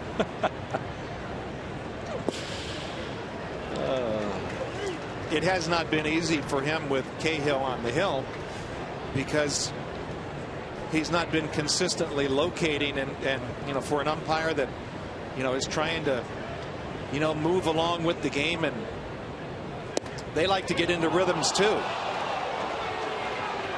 And for the second time today, Shin-Soo Choo has struck out looking, and if memory serves correctly, he didn't like strike 3 the first time around either. It was on a different spot of the location. It was up and away, and this time it's up and in, and as close as he is to the plate, because of the sink, he tries to spin away from it, and it's that classic front door sinker, or what we like to call the old Greg Maddux fastball that used to get so many left-handed hitters out with. One of the better pitches he's thrown this afternoon.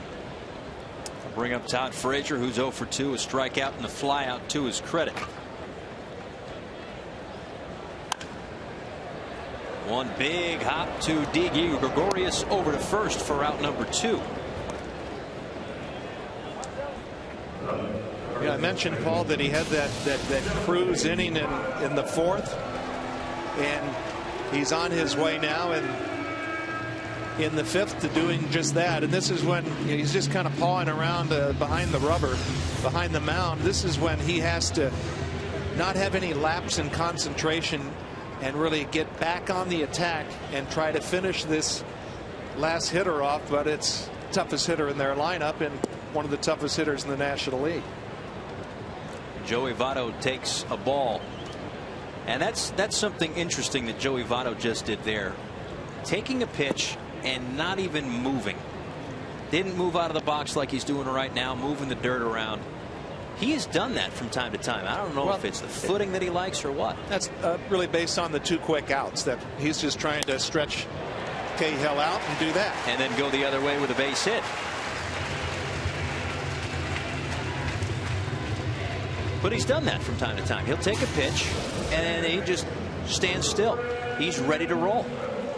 You know, you hear about pitchers controlling the tempo of the game by working quickly, and oftentimes because Cahill the last couple of innings has been working quickly and working efficiently.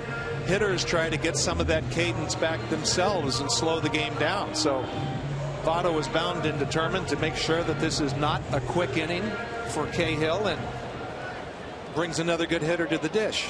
So Votto on first after the base hit. Brandon Phillips 0 for 2, but he does have an RBI. His 94th on the season as he takes upstairs 1-0. Guy just has a knack for driving in runs this season, approaching 100 on the year. A guy who in his career has kind of bounced around the lineup a little bit. Maybe not in love with hitting fourth, but the Reds obviously like what they're seeing with him with the almost 100 runs batted in. That one comes inside. Did that go through him or something? It may have. I thought he got hit with it.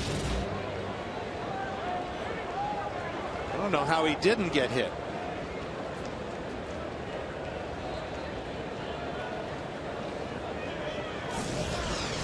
Now if you're Brandon Phillips, and these aren't purpose pitches from Cahill. This is just with him being erratic.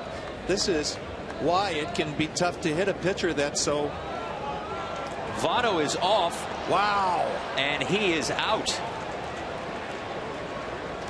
Just banking on the fact that Cahill wasn't paying attention to him, but Cahill doesn't panic at all, spins around, throws to second, and Votto is done, as are the Reds here in the fifth. We're tied at 1.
Top of the sixth we go. Joey Votto with 2 outs just makes an early break. He had designs getting into scoring position. Thought he was going to time Cahill, but left real early. And you hate to see you run yourself out of innings, especially with a run producer like Brandon Phillips at the dish.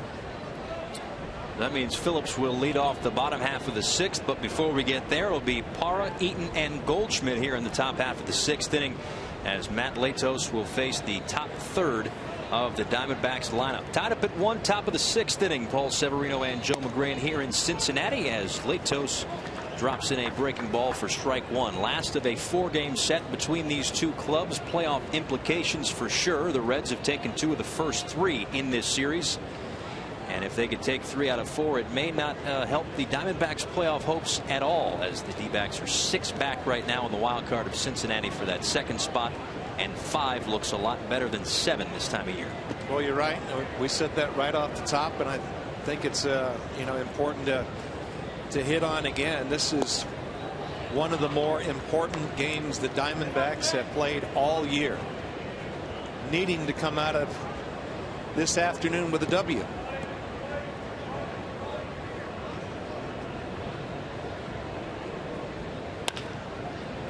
On the ground to Phillips, as sure-handed as they come at second base. A 4-3 put out to lead things off here in the 6th inning.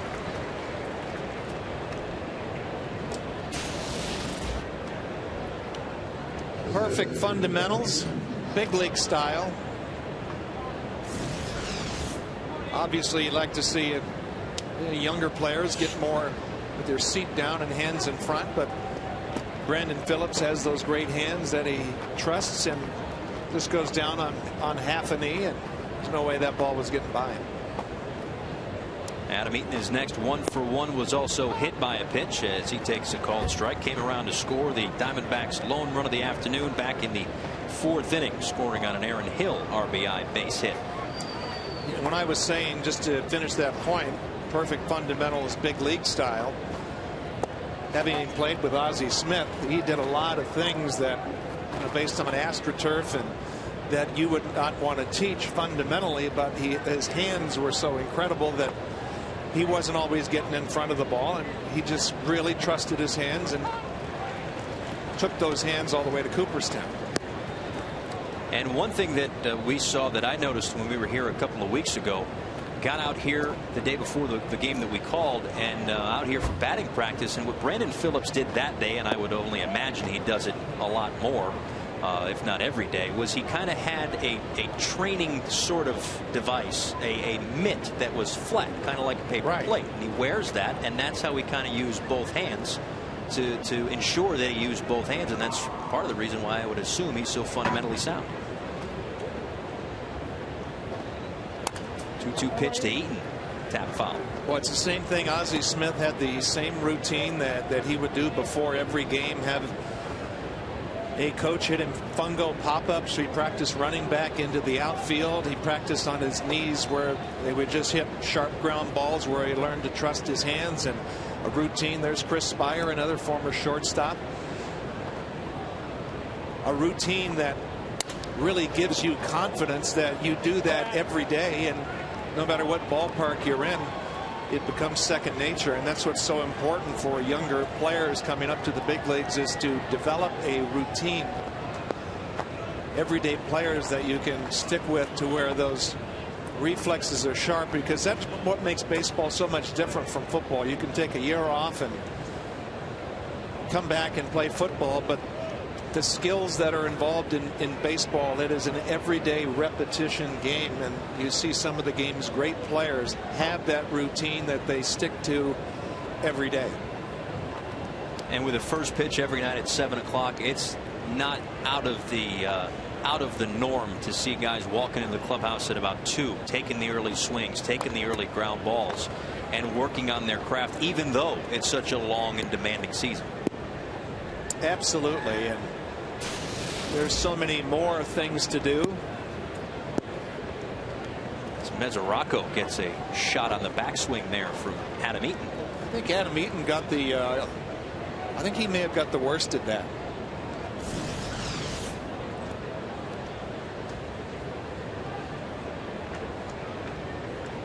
Tools of ignorance. Catching equipment. Another 2-2 pitch to Eaton, and tap foul.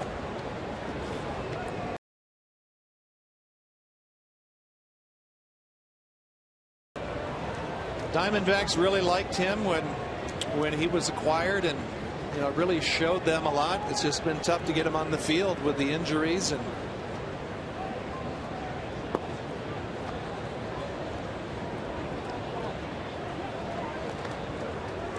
Latos, as you see, now up to 74 pitches on the day. We're in that interesting inning here for Matt Latos, as he surrenders a base hit in front of Ryan Ludwig to left field. A good at bat there for Adam Eaton, but an interesting inning here for Matt Latos. His ERA jumps from the 5th inning on, so here we are in the 6th, and he's been good to this point, and that hit just the 4th of the afternoon for the D-backs. Well, if I was Brian Price and Dusty Baker, I wouldn't be as concerned right now.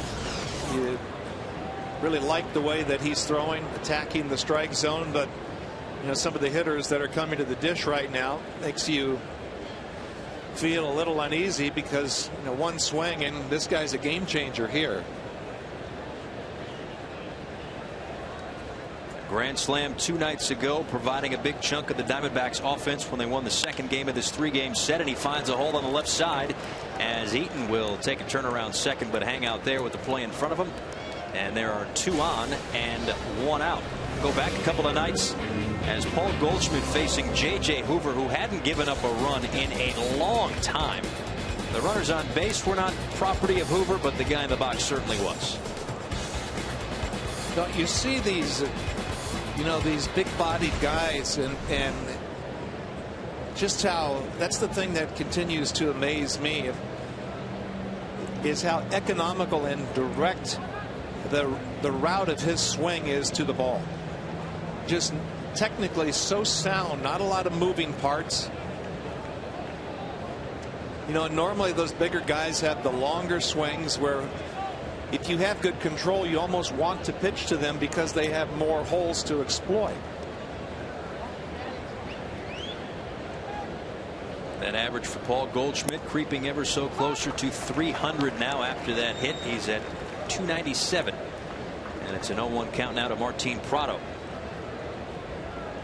He's 0 for 2 on the day. A couple of ground outs, one of which a double play that Zach Cozart took himself at short for a 6-6-3 double play. This is going to be a tough at bat for Latos.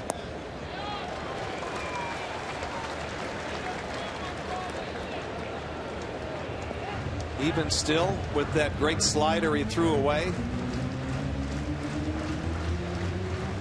Why do you say it's going to be tough? Because of the way Prado is just such a grinder. Just because he has 2 strikes on him now, if he throws another one of those just nasty pitches sweeping off the plate. But that's kind of what I'm talking about. That pitch is a little off the outside corner. He's got 2 strikes on him and he just spoils it.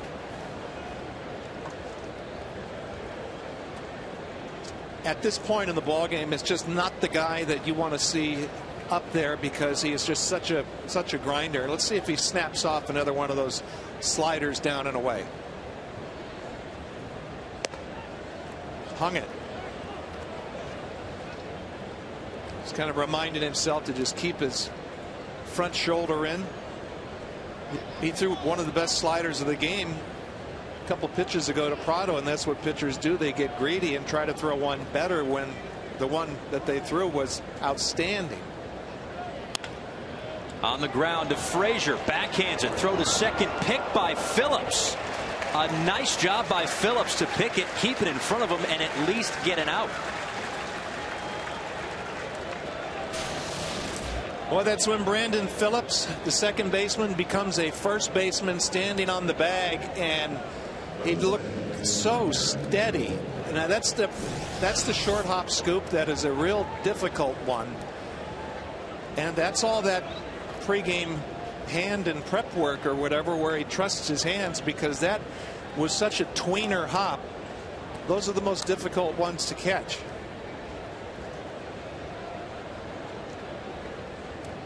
The runner on third is Adam Eaton on with a base hit, and Martin Prado on at first after that fielder's choice. So 2 on and 2 out for Aaron Hill, who's got the lone RBI. He hit a hot shot toward Todd Frazier back in the 4th inning.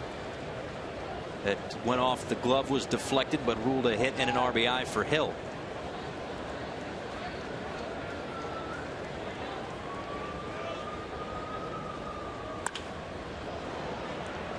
Cozart to Phillips for out number 3.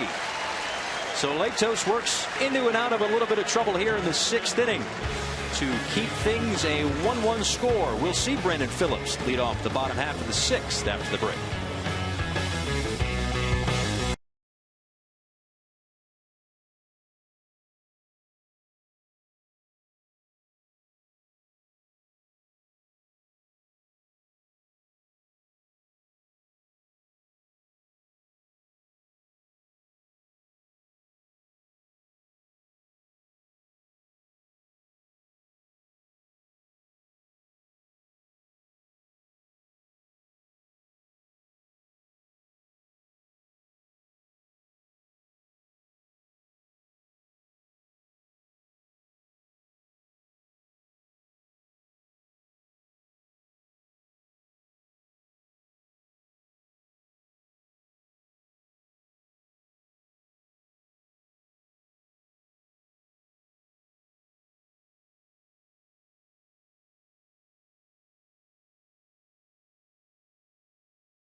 Welcome back to Great American Ballpark in Cincinnati. Bottom of the 6th inning. Diamondbacks and Reds tied up at 1. Paul Severino and Joe McGrain with you on a lovely afternoon in Cincinnati, Ohio, on the banks of the Ohio River. We've seen a good ball game here as Trevor Cahill has had to battle, but he's kept the Reds at 1, even though they have had their chances to break this thing open.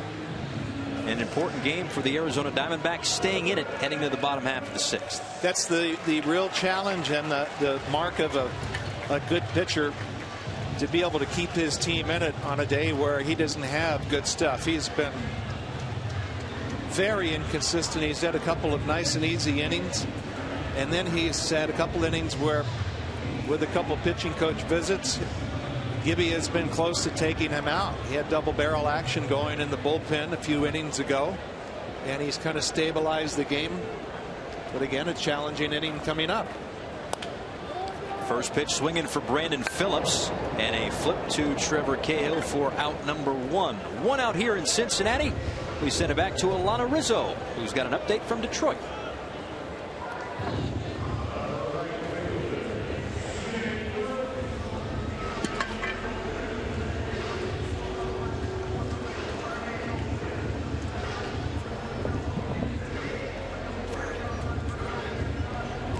Alana, thank you very much. As Jay Bruce will step into the box. He's got a double and a walk this afternoon. 24 homers and 81 RBIs on the season. He also made a nice defensive play in right center field earlier as well. And he takes a called strike. So another not so great outing for Justin Verlander in Detroit. Hasn't been that dominant lockdown guy that we've seen the last couple of seasons. Yeah, he's really been in his head a lot. As Bruce sends this one high and deep to left center field, but there will be room for Eaton for out number 2. Go ahead, Joe. And I was not. It wasn't a rip. It was more of an observation. He's really been in his own head a lot this year, working on a lot of mechanical issues and saying he's watching a lot of video, and his delivery has been out of whack, and people say his velocity has been down. I think the velocity is still there, because when he does coordinate, talking Justin Verlander, his delivery, the high 90s come back. And and sometimes you get into bad habits, spinning off the ball, not getting behind it.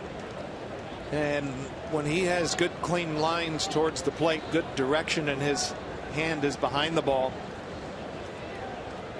it's a Cy Young MVP type quality. Of course, took home both of those awards a couple of years ago. Might be Max Scherzer's Cy Young this season, but that's a discussion for another day, as Ryan Ludwig swings through that one to count 1 ball and 1 strike. So now 5 pitches this inning, as Trevor Cahill again, at least to this point, making quick work of the Reds here in the 6th. Skies this one right center field. Converging is Eaton and Parra, and Eaton puts it away. So another quick inning for Trevor Cahill. Just those 2 innings that have driven up the pitch count. Otherwise, he's been stellar. We're tied at 1 going to the 7th.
We welcome you back to Cincinnati as we head to the 7th inning. We'll catch you up on the action. Matt Latos getting some good defense here in right center field by Jay Bruce, going up against the wall to rob a Gold Glover Parra, who's used to taking away hits from others. And then Trevor Cahill had himself a really rough inning back in the 3rd. He had 3 wild pitches, and eventually this RBI groundout got the Cincinnati Reds on the board. RBI number 94 on the season for Brandon Phillips. No stranger to a run batted in. Neither is Aaron Hill as of late, as this was ruled an infield single, a hot shot to Todd Frazier that drove in the Diamondbacks' only run of the afternoon. And that's where we stand. It'll be Kubel, Nieves, and Gregorius here in the 7th inning of a 1-1 ball game. Well, Paul, Matt Latos really did a beautiful job of wiggling out of the 6th inning, made some good pitches to keep the Diamondbacks off the board. You know, and you talked about how it becomes more of a challenge the deeper into the game he gets. But we were talking pitching coaches earlier, and I had one of my old pitching coaches, Mike Rourke, said the difference between a good and a bad game, or a win or a loss, often comes down to what you do with 4 or 5 pitches. And so far, Latos has made a couple of important pitches when he had to, and he certainly did last inning. And I've heard Dan Plesac say that plenty of times. You have to be your best pitching coach, as Latos gets a strikeout here to lead off the top half of the 7th inning. Let's check in with Alana Rizzo, who is standing by in our MLB Network studios in Secaucus, New Jersey. An update from Miami. Alana.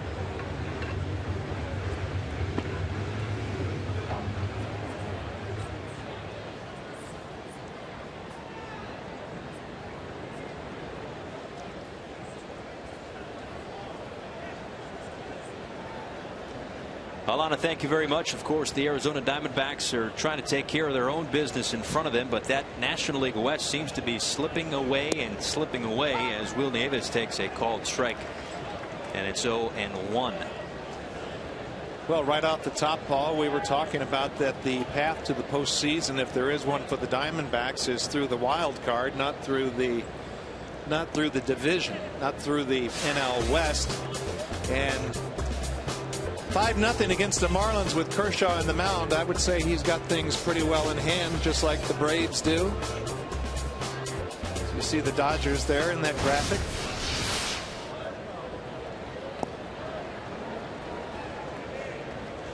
And what's interesting about the Arizona Diamondbacks is that they have not been playing horrible baseball. They've been, what we like to say, treading water for a good chunk of, let's say, the last 60 games or so. That's the same thing that the Red Sox did early in the season. Got off to a great start, just kind of played even Steven. Braves got off to a great start, played even Steven before they started to get really hot. The only problem with the Diamondbacks was that the team that was behind them was kind of like Diamondbacks are on a bike on the highway and the Dodgers are a Mack truck just driving right by them. Yeah, you're right, and that pitch just a little bit down. Couple of hops to Brandon Phillips. 4-3 put out for out number 2 here in the 7th. And you remember when everyone was talking when the Dodgers get the new ownership and all of a sudden instant team, they just completely turned their team around, and everyone out in LA thought, wow, going to the World Series. And it's not that difficult to bring a team together and have them play in a cohesive way in an instant manner like they are this year. And I think this year they're playing really to the capabilities of their talents. Greinke last night was just outstanding, and then you had to face Clayton Kershaw today and some of the other pitchers like Nolasco and Ryu that they have in their rotation. And I haven't even got to the lineup yet. Right. Or the bullpen, which has been shored up as well. Kenley Jansen doing a terrific job at the back end there. So the Los Angeles Dodgers clicking on all cylinders for sure. And when you got a guy like Clayton Kershaw out there every 5th day, he'll make that club look even better. as Latos narrowly misses again. The count now 2 balls and 1 strike.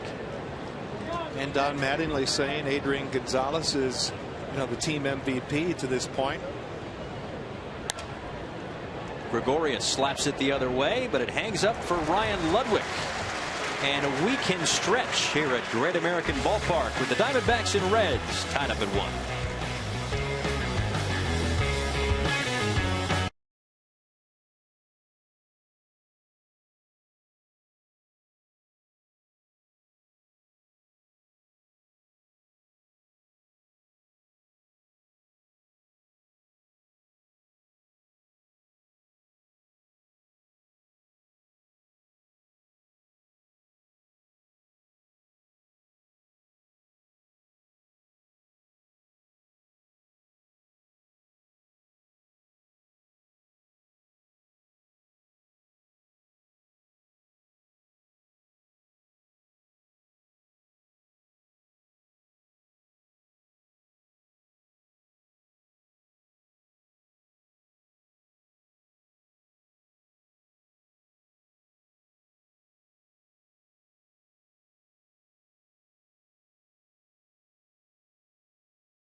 And welcome back to Great American Ballpark in Cincinnati, where the Diamondbacks and Reds are tied up at 1. But more live baseball comes your way on MLB Network tonight. It's our MLB Network showcase game, Braves and Cardinals. There's a look at the pitching matchup, Paul Maholm against Joe Kelly, as they get it going at 8 Eastern time on MLB Network. Bob Costas, John Smoltz, and Sam Ryan will be in St. Louis for the call there. And that can be a pivotal game with this NL Central looking like it's going to go down to the wire as we look at the updated Expedia NL Central standings. The Pirates are in action in San Francisco later on tonight, so let's just get real fun here and say the Pirates lose and the Cardinals win. Well, we've got ourselves a 2-way tie atop the NL Central, depending on what happens here with the Reds. Well, it'll be 3 teams, a game and a half separated. Yeah, you're right, Paul. It's going to be nothing but scoreboard watching for the rest of the year for those top 3 teams. Mesoraco, Cozart, and Latos scheduled to hit here in the bottom half of the 7th inning. Mesoraco 0 for 1 with a walk and a flyout. I don't know about you, but I've been impressed with the way Trevor Cahill has come back. The 2nd and 3rd innings could have easily led to this game getting away from him. 25 and 26 pitches in those 2 innings, but since then he's been really good. He has. He's settled into a little groove to where his pitches have a lot more, that the pattern has a lot better direction to it, like that. Prado to first, safe at first, and Mesoraco beats it out. Catcher with a little wheels there. I don't know about this. Gary Darling over at first base was all over it with the safe call. It's like Cahill threw too good of a pitch. Prado playing very deep, had a long way to go, and that gave Mesoraco a little extra time. Looks like he was by the bag. And Prado certainly wanted it. Instead, it's an infield broken bat single to lead things off here in the 7th inning. Zach Cozart is next, 0 for 1. When I first saw it in live speed, I thought he was out. Clearly safe. Good call at first base by Gary Darling, the crew chief today. Obviously, instant replay has been in the news the last week or so. Joe, I know that you've obviously been a pitcher, so you've had your arguments or two with umpires. A hot shot to third. Prado looking to start the double play, and he does. A 5-4-3 double play and 2 outs here in the 7th. Boy, beautiful job by Aaron Hill hanging in there. That ball hit hard, but the runner Mesoraco, he was going in trying to bust that up, and he was on top of Aaron Hill in a hurry. Good quick release. Well executed. And with Prado was in on the grass, so he had limited range, and luckily for him and the Diamondbacks, it was hit right at him, so we could start the 5-4-3 double play.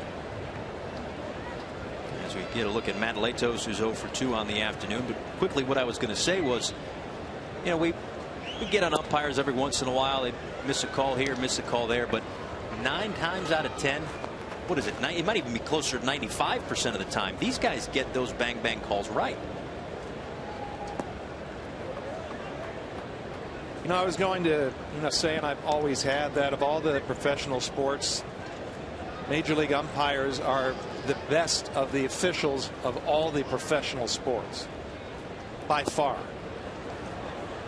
And yet nobody likes them. It's unbelievable. They're never right. Anyway, we go to the 8th inning. The tie ball game 1-1.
Make Sunday extra special by going out to the ballpark. Go to MLB.com/Sunday to find special ticket offers.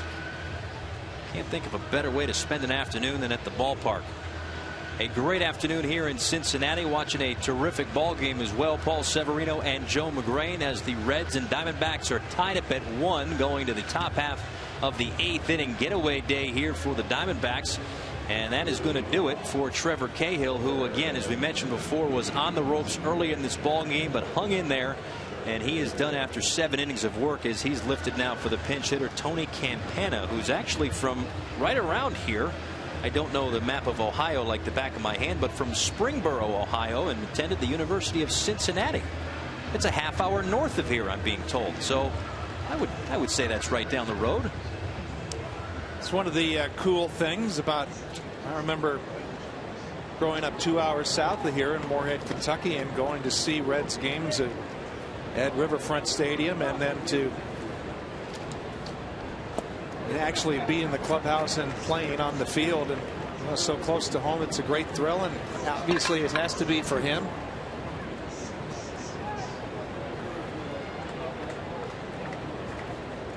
Campana has had 1 at bat in this series, 1 for 1 with a run scored.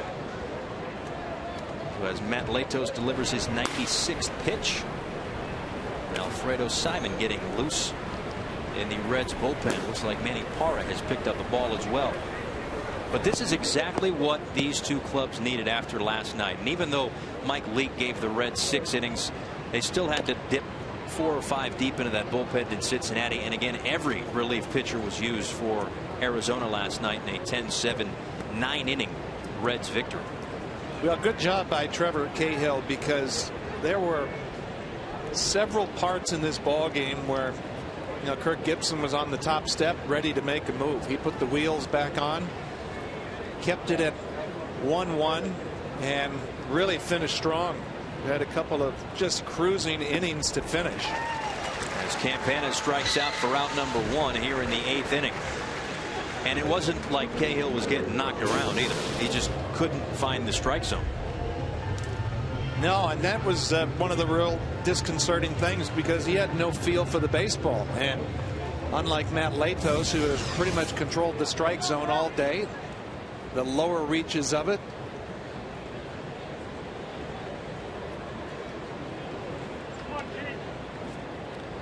bring up Gerardo Parra, who is 0 for 3 on the afternoon. Diamondbacks leadoff hitter this afternoon. Pitch number 100 here for Matt Latos is fouled back to the screen, 0-1.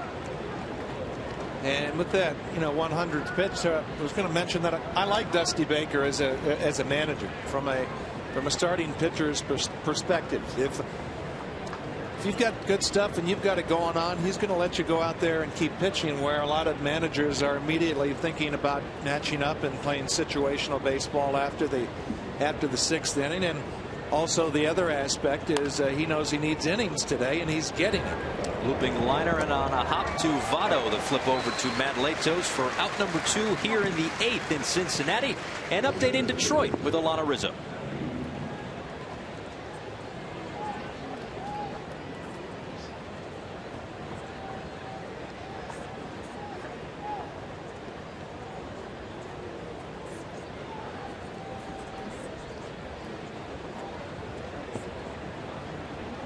Alana, thank you very much. Paul Severino and Joe McGrain back here in Cincinnati with the Diamondbacks and Reds tied up at 1. It's Adam Eaton, 2 for 2, a couple of singles, and the lone run scored for the Diamondbacks this afternoon. I think of Justin Verlander giving up 10 hits. That just sounds weird. Can't imagine it happens often, as Eaton sends a high fly ball to the track in left center field, but Chu runs it down for out number 3, and Latos is through 8. Diamondbacks and Reds knotted at 1.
Welcome back to Cincinnati. A look at Matt Latos pacing the Reds dugout right now. Not sure if his day is done or not. Looks like he's shaking some hands after 8 terrific innings of work.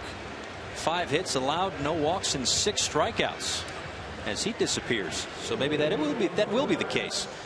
Well, he can still be the winner, and he's pitched like a winner this afternoon, but typically receiving the handshakes means that hit the road, Jack. Well done.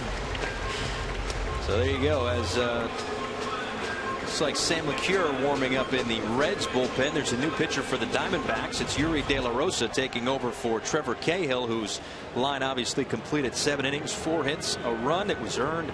He walked 4 and struck out 7. As you look at what Yuri De La Rosa has done in a couple of stints with the Diamondbacks so far this season, a minuscule 1.29 ERA. He'll face the top of the Reds lineup 1, 2, and 3. Chu, Frazier, and Votto here in the bottom of the 8th. Well, young left-hander has got a good idea what he's doing, a good moving fastball, and one of those diminutive, which is a kind way of saying short guys. We got to look. We got to look up what his height is listed at. Is it one of those high school 5'9", 167? All right. Well, that sounds fair. It doesn't sound like one of those high school basketball programs that's all trumped up, you know. Right. Everybody's 3 inches taller. 6'8", yeah, something like that. Yeah. Now, he did pitch last night, threw an inning and got a strikeout. Last night was a night in which the Diamondbacks, as we mentioned before, used every bullpen arm that they had, and if they needed some extra innings, they were going to have to dip into some starters. But fortunately for them, I guess they probably would have rather gone to extra innings, had a chance to win it as opposed to lose it, but they did not have to do that and upset their rotation going forward. You know, we saw a guy on the hill, Latos, who's around 6'7", and grinding it out after his day is done after 8 innings of work, and a guy who's pitching for the Diamondbacks who's 5'9". And one of the reasons scouts would shy away from these shorter guys unless they just have real special characteristics is, you know, the fastball, when you release it further away from the plate, the more deceleration it's going to have. A guy like De La Rosa is probably going to have 3 to 4 miles an hour of deceleration. As Chu lines a base hit into right field for a leadoff single, his second hit of the afternoon, gets things going for the Reds here in the 8th, and that'll bring up Todd Frazier. Breaking ball more towards the middle of the plate, a little too strike oriented, and Chu, who is already on top of the plate and no give at all, in a perfect position to rip that into right.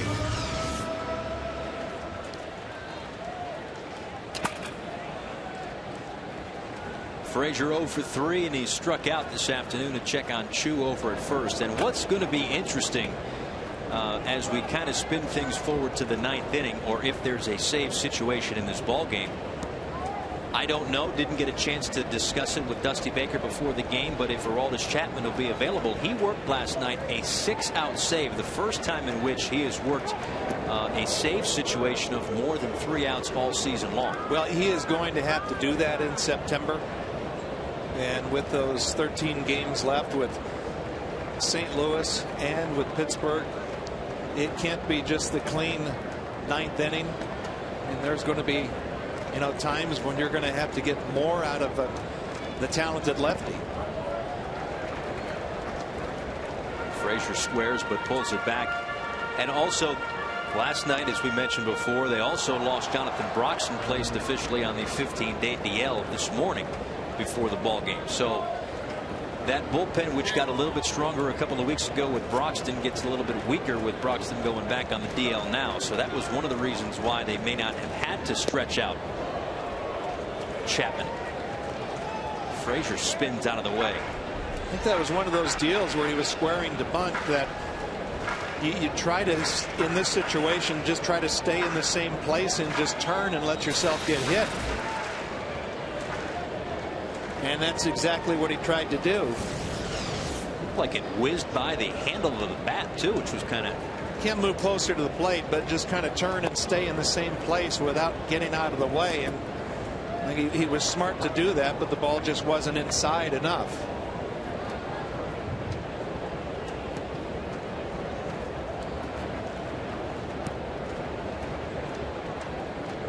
See if Frazier squares again as the check on Chu gets away, and he will advance to second base as the throw from Goldschmidt a bit late. So that accomplishes what the bunt would have by moving Chu back into scoring position or into scoring position. Yeah, I thought De La Rosa got a little greedy there, tried to go with that one of his better pickoff moves, and it was a borderline balk where he didn't step towards first base. You see, you could have easily called that a balk about breaking the 45 plane. Goes down as an E1 as Shin-Soo Choo moves into scoring position, and a 2-0 count here on Todd Frazier. And I think the way he's been swinging the bat, you'd still want to see him bunting again. Martin Prado in on the grass, grounds it to the left side. Prado has one play at first. He gets Frazier as Choo moves to third.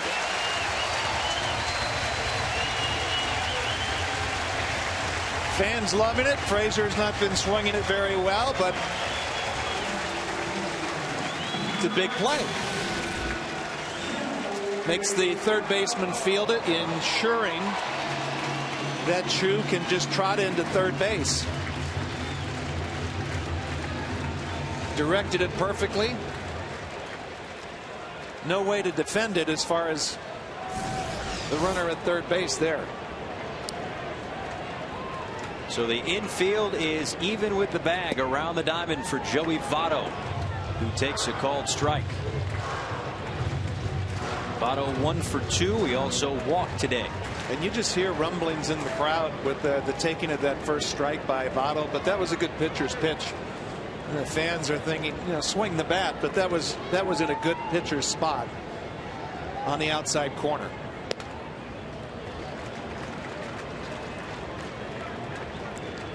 He's thinking nothing about the middle of the field.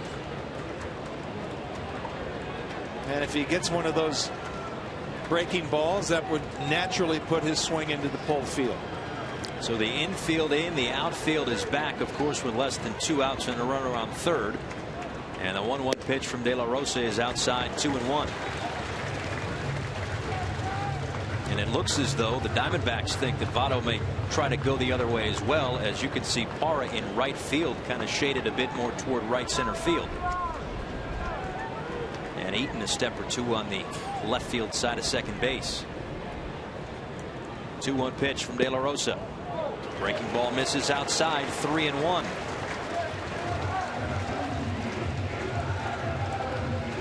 I wouldn't think it's the worst thing in the world if Joey Votto walks here. Move the infielders in the middle back and play for a double play.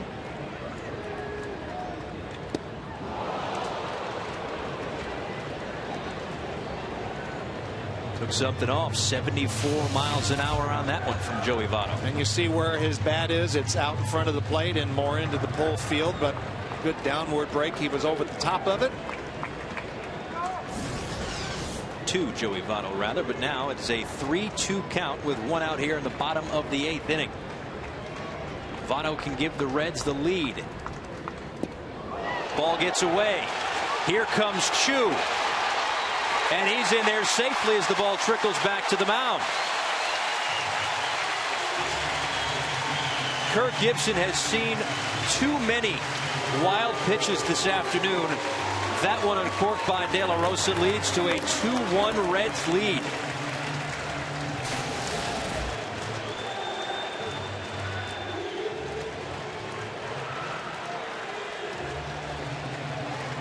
You know, I don't know. That's just maybe me being a little nitpicky. It didn't seem like Nieves going back to get that ball was full bore. Maybe just trying to be under control.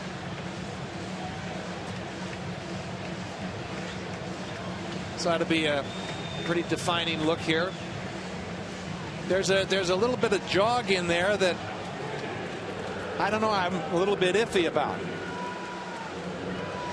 Well, whatever way you slice it, it leads to the go-ahead run for the Reds. Diamondbacks go back to the pen. 2-1 lead with 1 out here in the 8th.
Welcome back to Cincinnati. It's a new pitcher for the Arizona Diamondbacks as Will Harris will face Brandon Phillips. The go-ahead run in thanks to a wild pitch from Yuri De La Rosa, who was relieved of his duties here in the 8th.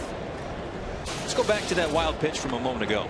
You know, there's a fine line between under control and having a sense of urgency, and I was just thinking that from Will Nieves that he would have tried to find an extra gear. He's getting a pretty good carom off the backstop.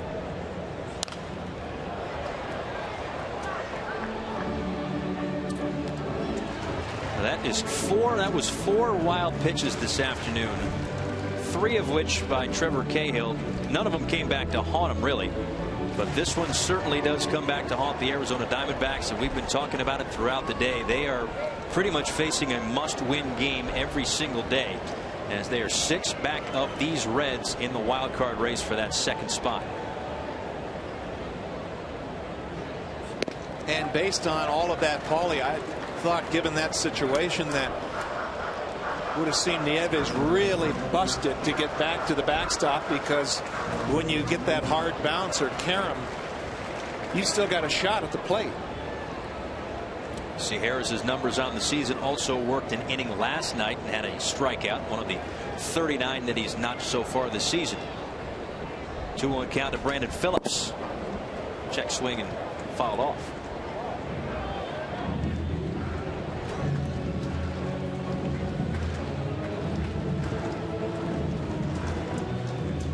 Brandon Phillips, another RBI, now 94 on the season as he approaches 100 on the 2013 campaign.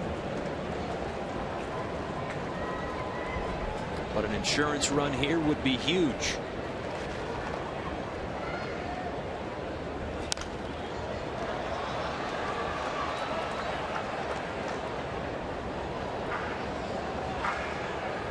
Will Harris has been rolling for the Arizona Diamondbacks, 2-0 with a 1.82 ERA in his last 40 appearances, 32 of which have been scoreless. As Matt Latos looks on, now in line for the win this afternoon after another solid performance from him. He's been terrific since the All-Star break. Phillips in the air, shallow right field. Aaron Hill goes back to put it away for out number 2. Yeah, Latos on a beautiful hot day, a great day to pitch, really grinding it out for Dusty Baker. 8 innings of 1-run ball, 7 innings of 2-run ball his last time out. Hard luck loser against the Brewers, where the Reds were shut out. Well, he did a lot of things right today. Just beautiful down angle pitching around the knees, living around the knees.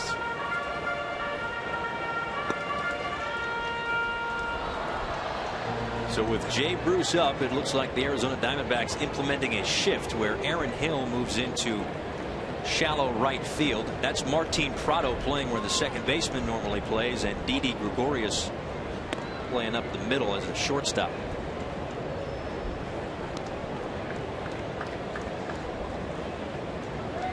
And that's pretty pronounced. More so maybe because Goldschmidt's got to hold the runner. Absolutely. And important thing is you have to pitch according to how this shift is. You know, the old standard of pitch him away, play him away, and where this defense is aligned, you have to make pitches according to where you take advantage of that shift. Make pitches like that out there. I mean, that's in a beautiful pitcher's spot, but not more towards the plate. Bruce with outstanding pull power.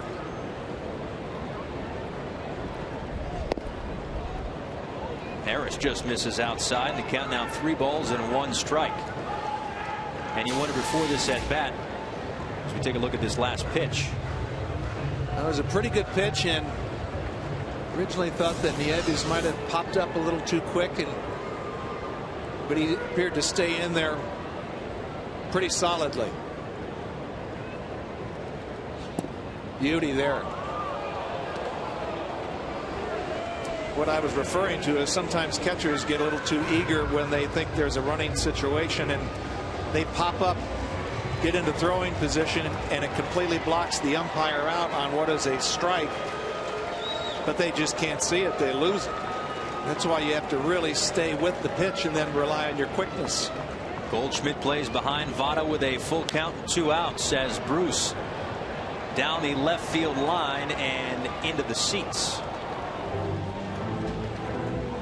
And what I was going to say was just before this at bat, that guy right there, Didi Gregorius, came in to talk with the pitcher Will Harris, and I would presume it was to say, hey, by the way, we're going to shift, just to give everybody a heads up as to where the defense is playing. You see that with first baseman all the time. Hey, I'm going to hold the runner or I'm not.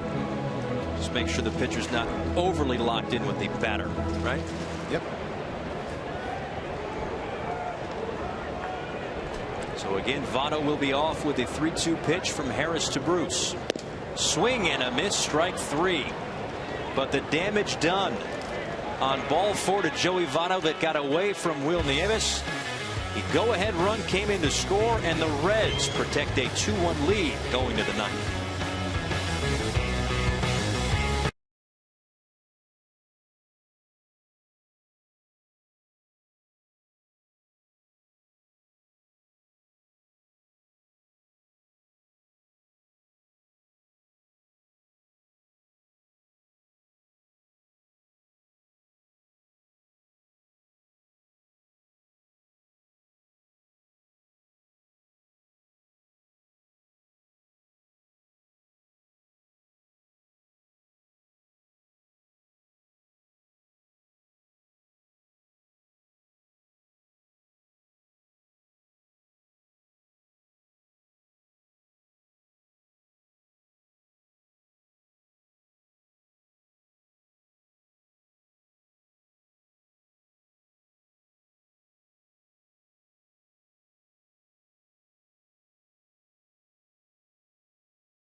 Welcome back to Cincinnati. We go to the top half of the ninth inning. A couple of changes here for the Cincinnati Reds as they try to close this one out. Sam LeCure will come in and try to protect that 2-1 lead. 49 games, but no career saves. He'll be asked to get his first this afternoon. He'll also have a new left fielder behind him as well, as Chris Heisey has come in to replace Ryan Ludwig in left. Well, and that's really the byproduct of the 6-out save last night by Aroldis Chapman.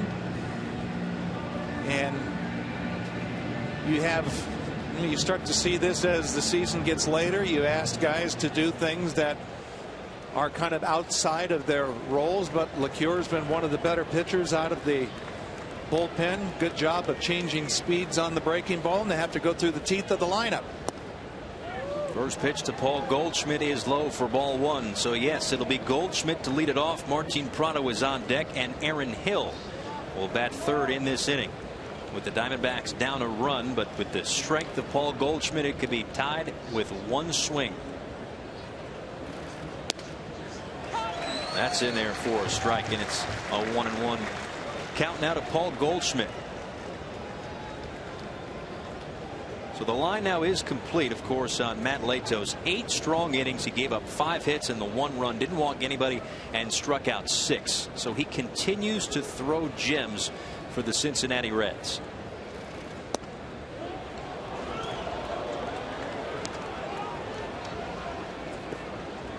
He's a pitcher to me that just looks like he's not a slave to his mechanics. He has a good feel for the baseball, just like he follows the catcher very well.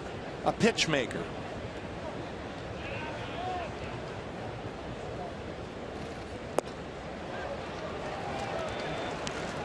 See, looking inside the glove, he's got that spiked index finger throwing that knuckle curve.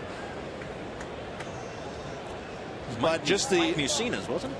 Just like Musina and a lot of pitchers today. I find it easier to get on top of the hook that way. Shot the other way for a leadoff base hit off the bat of Paul Goldschmidt. So the Diamondbacks have their leadoff man on here in the ninth. This team has a lot of fight in it, the Diamondbacks, and so much of an embodiment of their manager Kirk Gibson and coaching staff. Goldschmidt showing the strength and the fact that his bat stays in the zone a long time. Just able to fight that one off to right field, not even breaking his bat, just muscled it. It's a shot at two pretty good first basemen over there at first right now, but it's up to Martin Prado to keep things moving here for the Diamondbacks in the ninth. Prado's 0 for 3.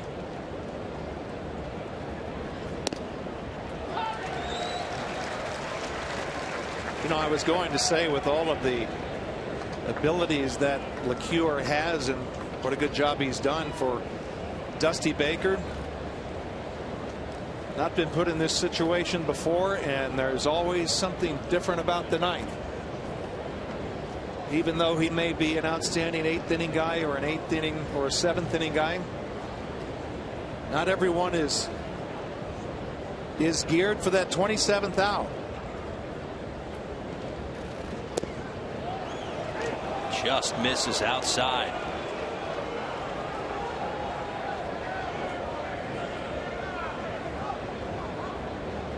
No safety net, as I've heard you guys say time after time in the ninth inning, as there would be in the 8th.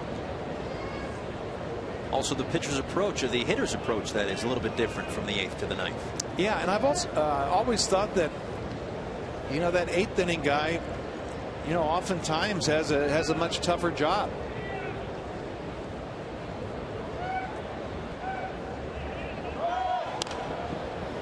Goldschmidt was off with a pitch. It just fouled back. And they count 1 ball and 2 strikes. And trusting the bat control of Prado and really trying to force the issue, not giving up and out. And Kirk Gibson not playing for 1 run.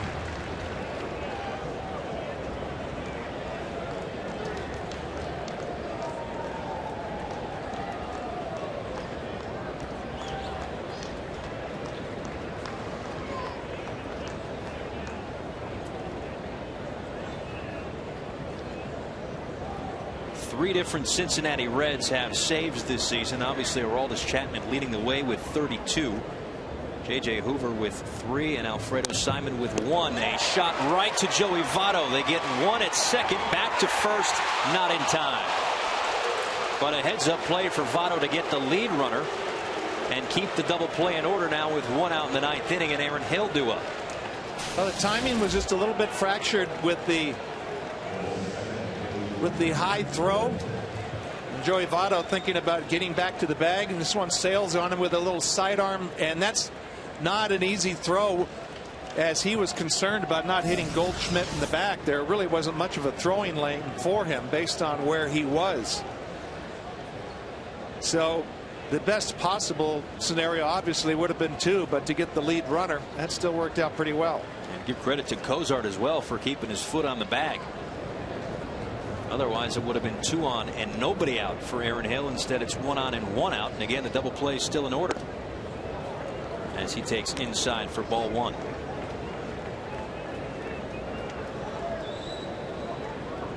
One for 3 with an RBI, as Aaron Hill has been hot as of late. Great line drive gap hitter. Bat stays in the zone a long time.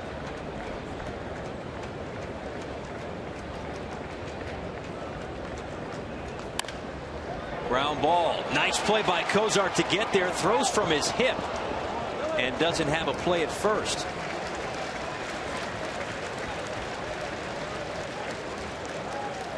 Tough to get much on that with the way that his body was kind of floating above the dirt.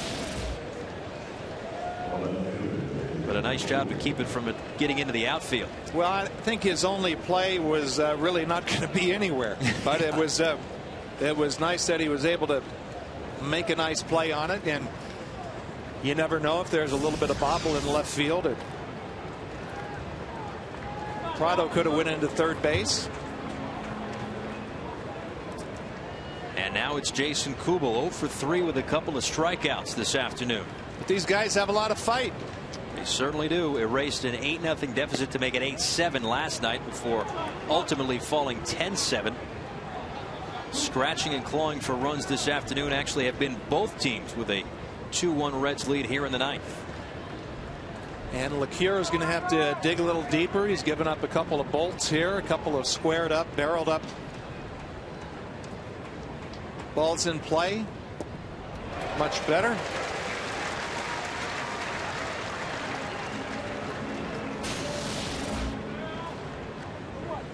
Nice off-speed breaking ball. Good downer.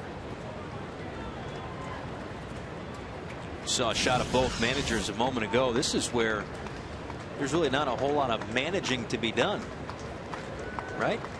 You just kind of, you're in the ninth, get it out. I remember Joe Torre saying that's when he stops managing is the ninth. Well, he had Rivera. Kubel looks at strike 2 on the outside part of the plate.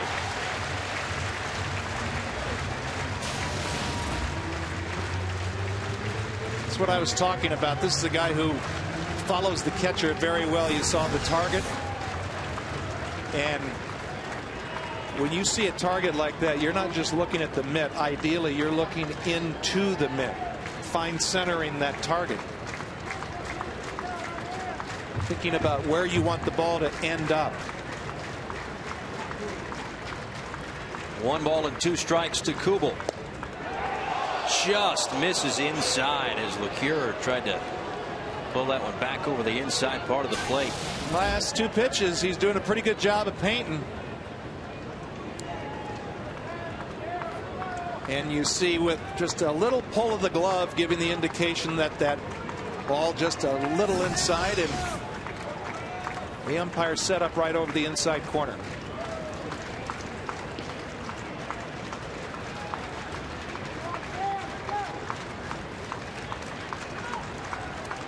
Will Nieves is on deck for the Diamondbacks, but the focus right now is on Jason Kubel. Big pitch, and I think this is smart for Mesoraco to go out and talk about it. And you know, you can decide what you want to do, and may not even be necessary to put a sign down, but you don't want to go through the Rolodex of signs, because sometimes that puts doubt in a pitcher's mind about, is this the right pitch? Maybe so, maybe not. You want this pitch thrown with 100% commitment. I believe, or both of you guys believe, that it is the right pitch.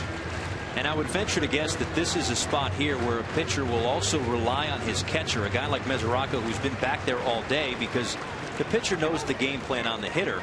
But Mesoraco has seen Kubel swings all afternoon. Going with the breaking ball.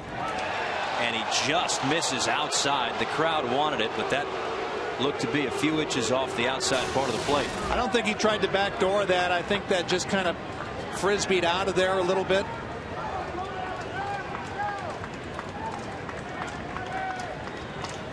And it just kind of backed up a little bit.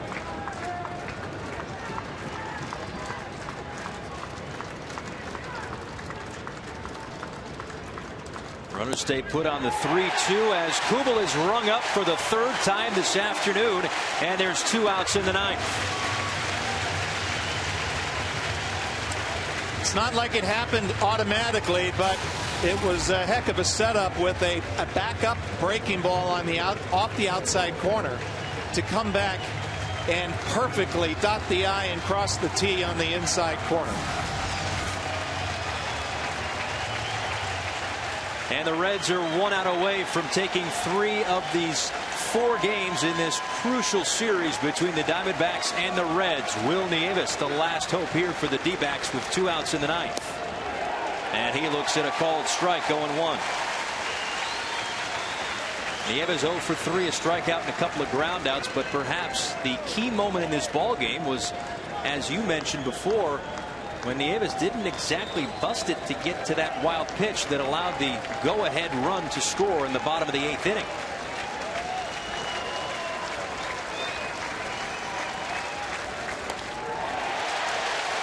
Tap foul, and it's 0-2, and the crowd on their feet here at Great American Ballpark. Well, everybody except that one fan that was refusing to stand up. Everybody else is. Everybody else of the 21,166. Now LeCure has to be thinking that he's not going to be throwing strikes, but he's going to be throwing pitches that look like strikes.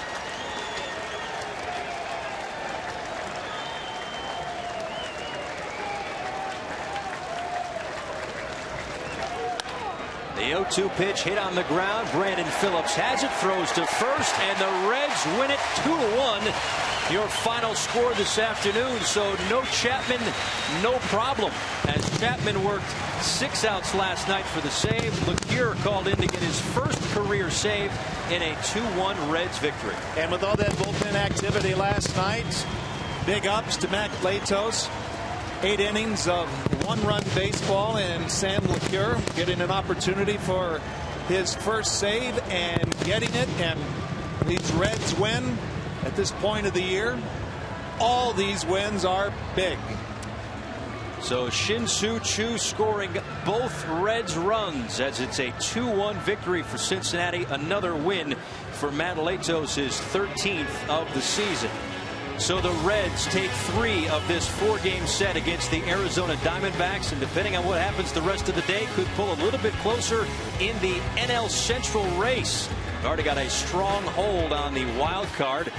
But for our entire crew and Joe McGray and now Paul Severino, thank you so much for watching. We send it back to the studio. Alana Rizzo.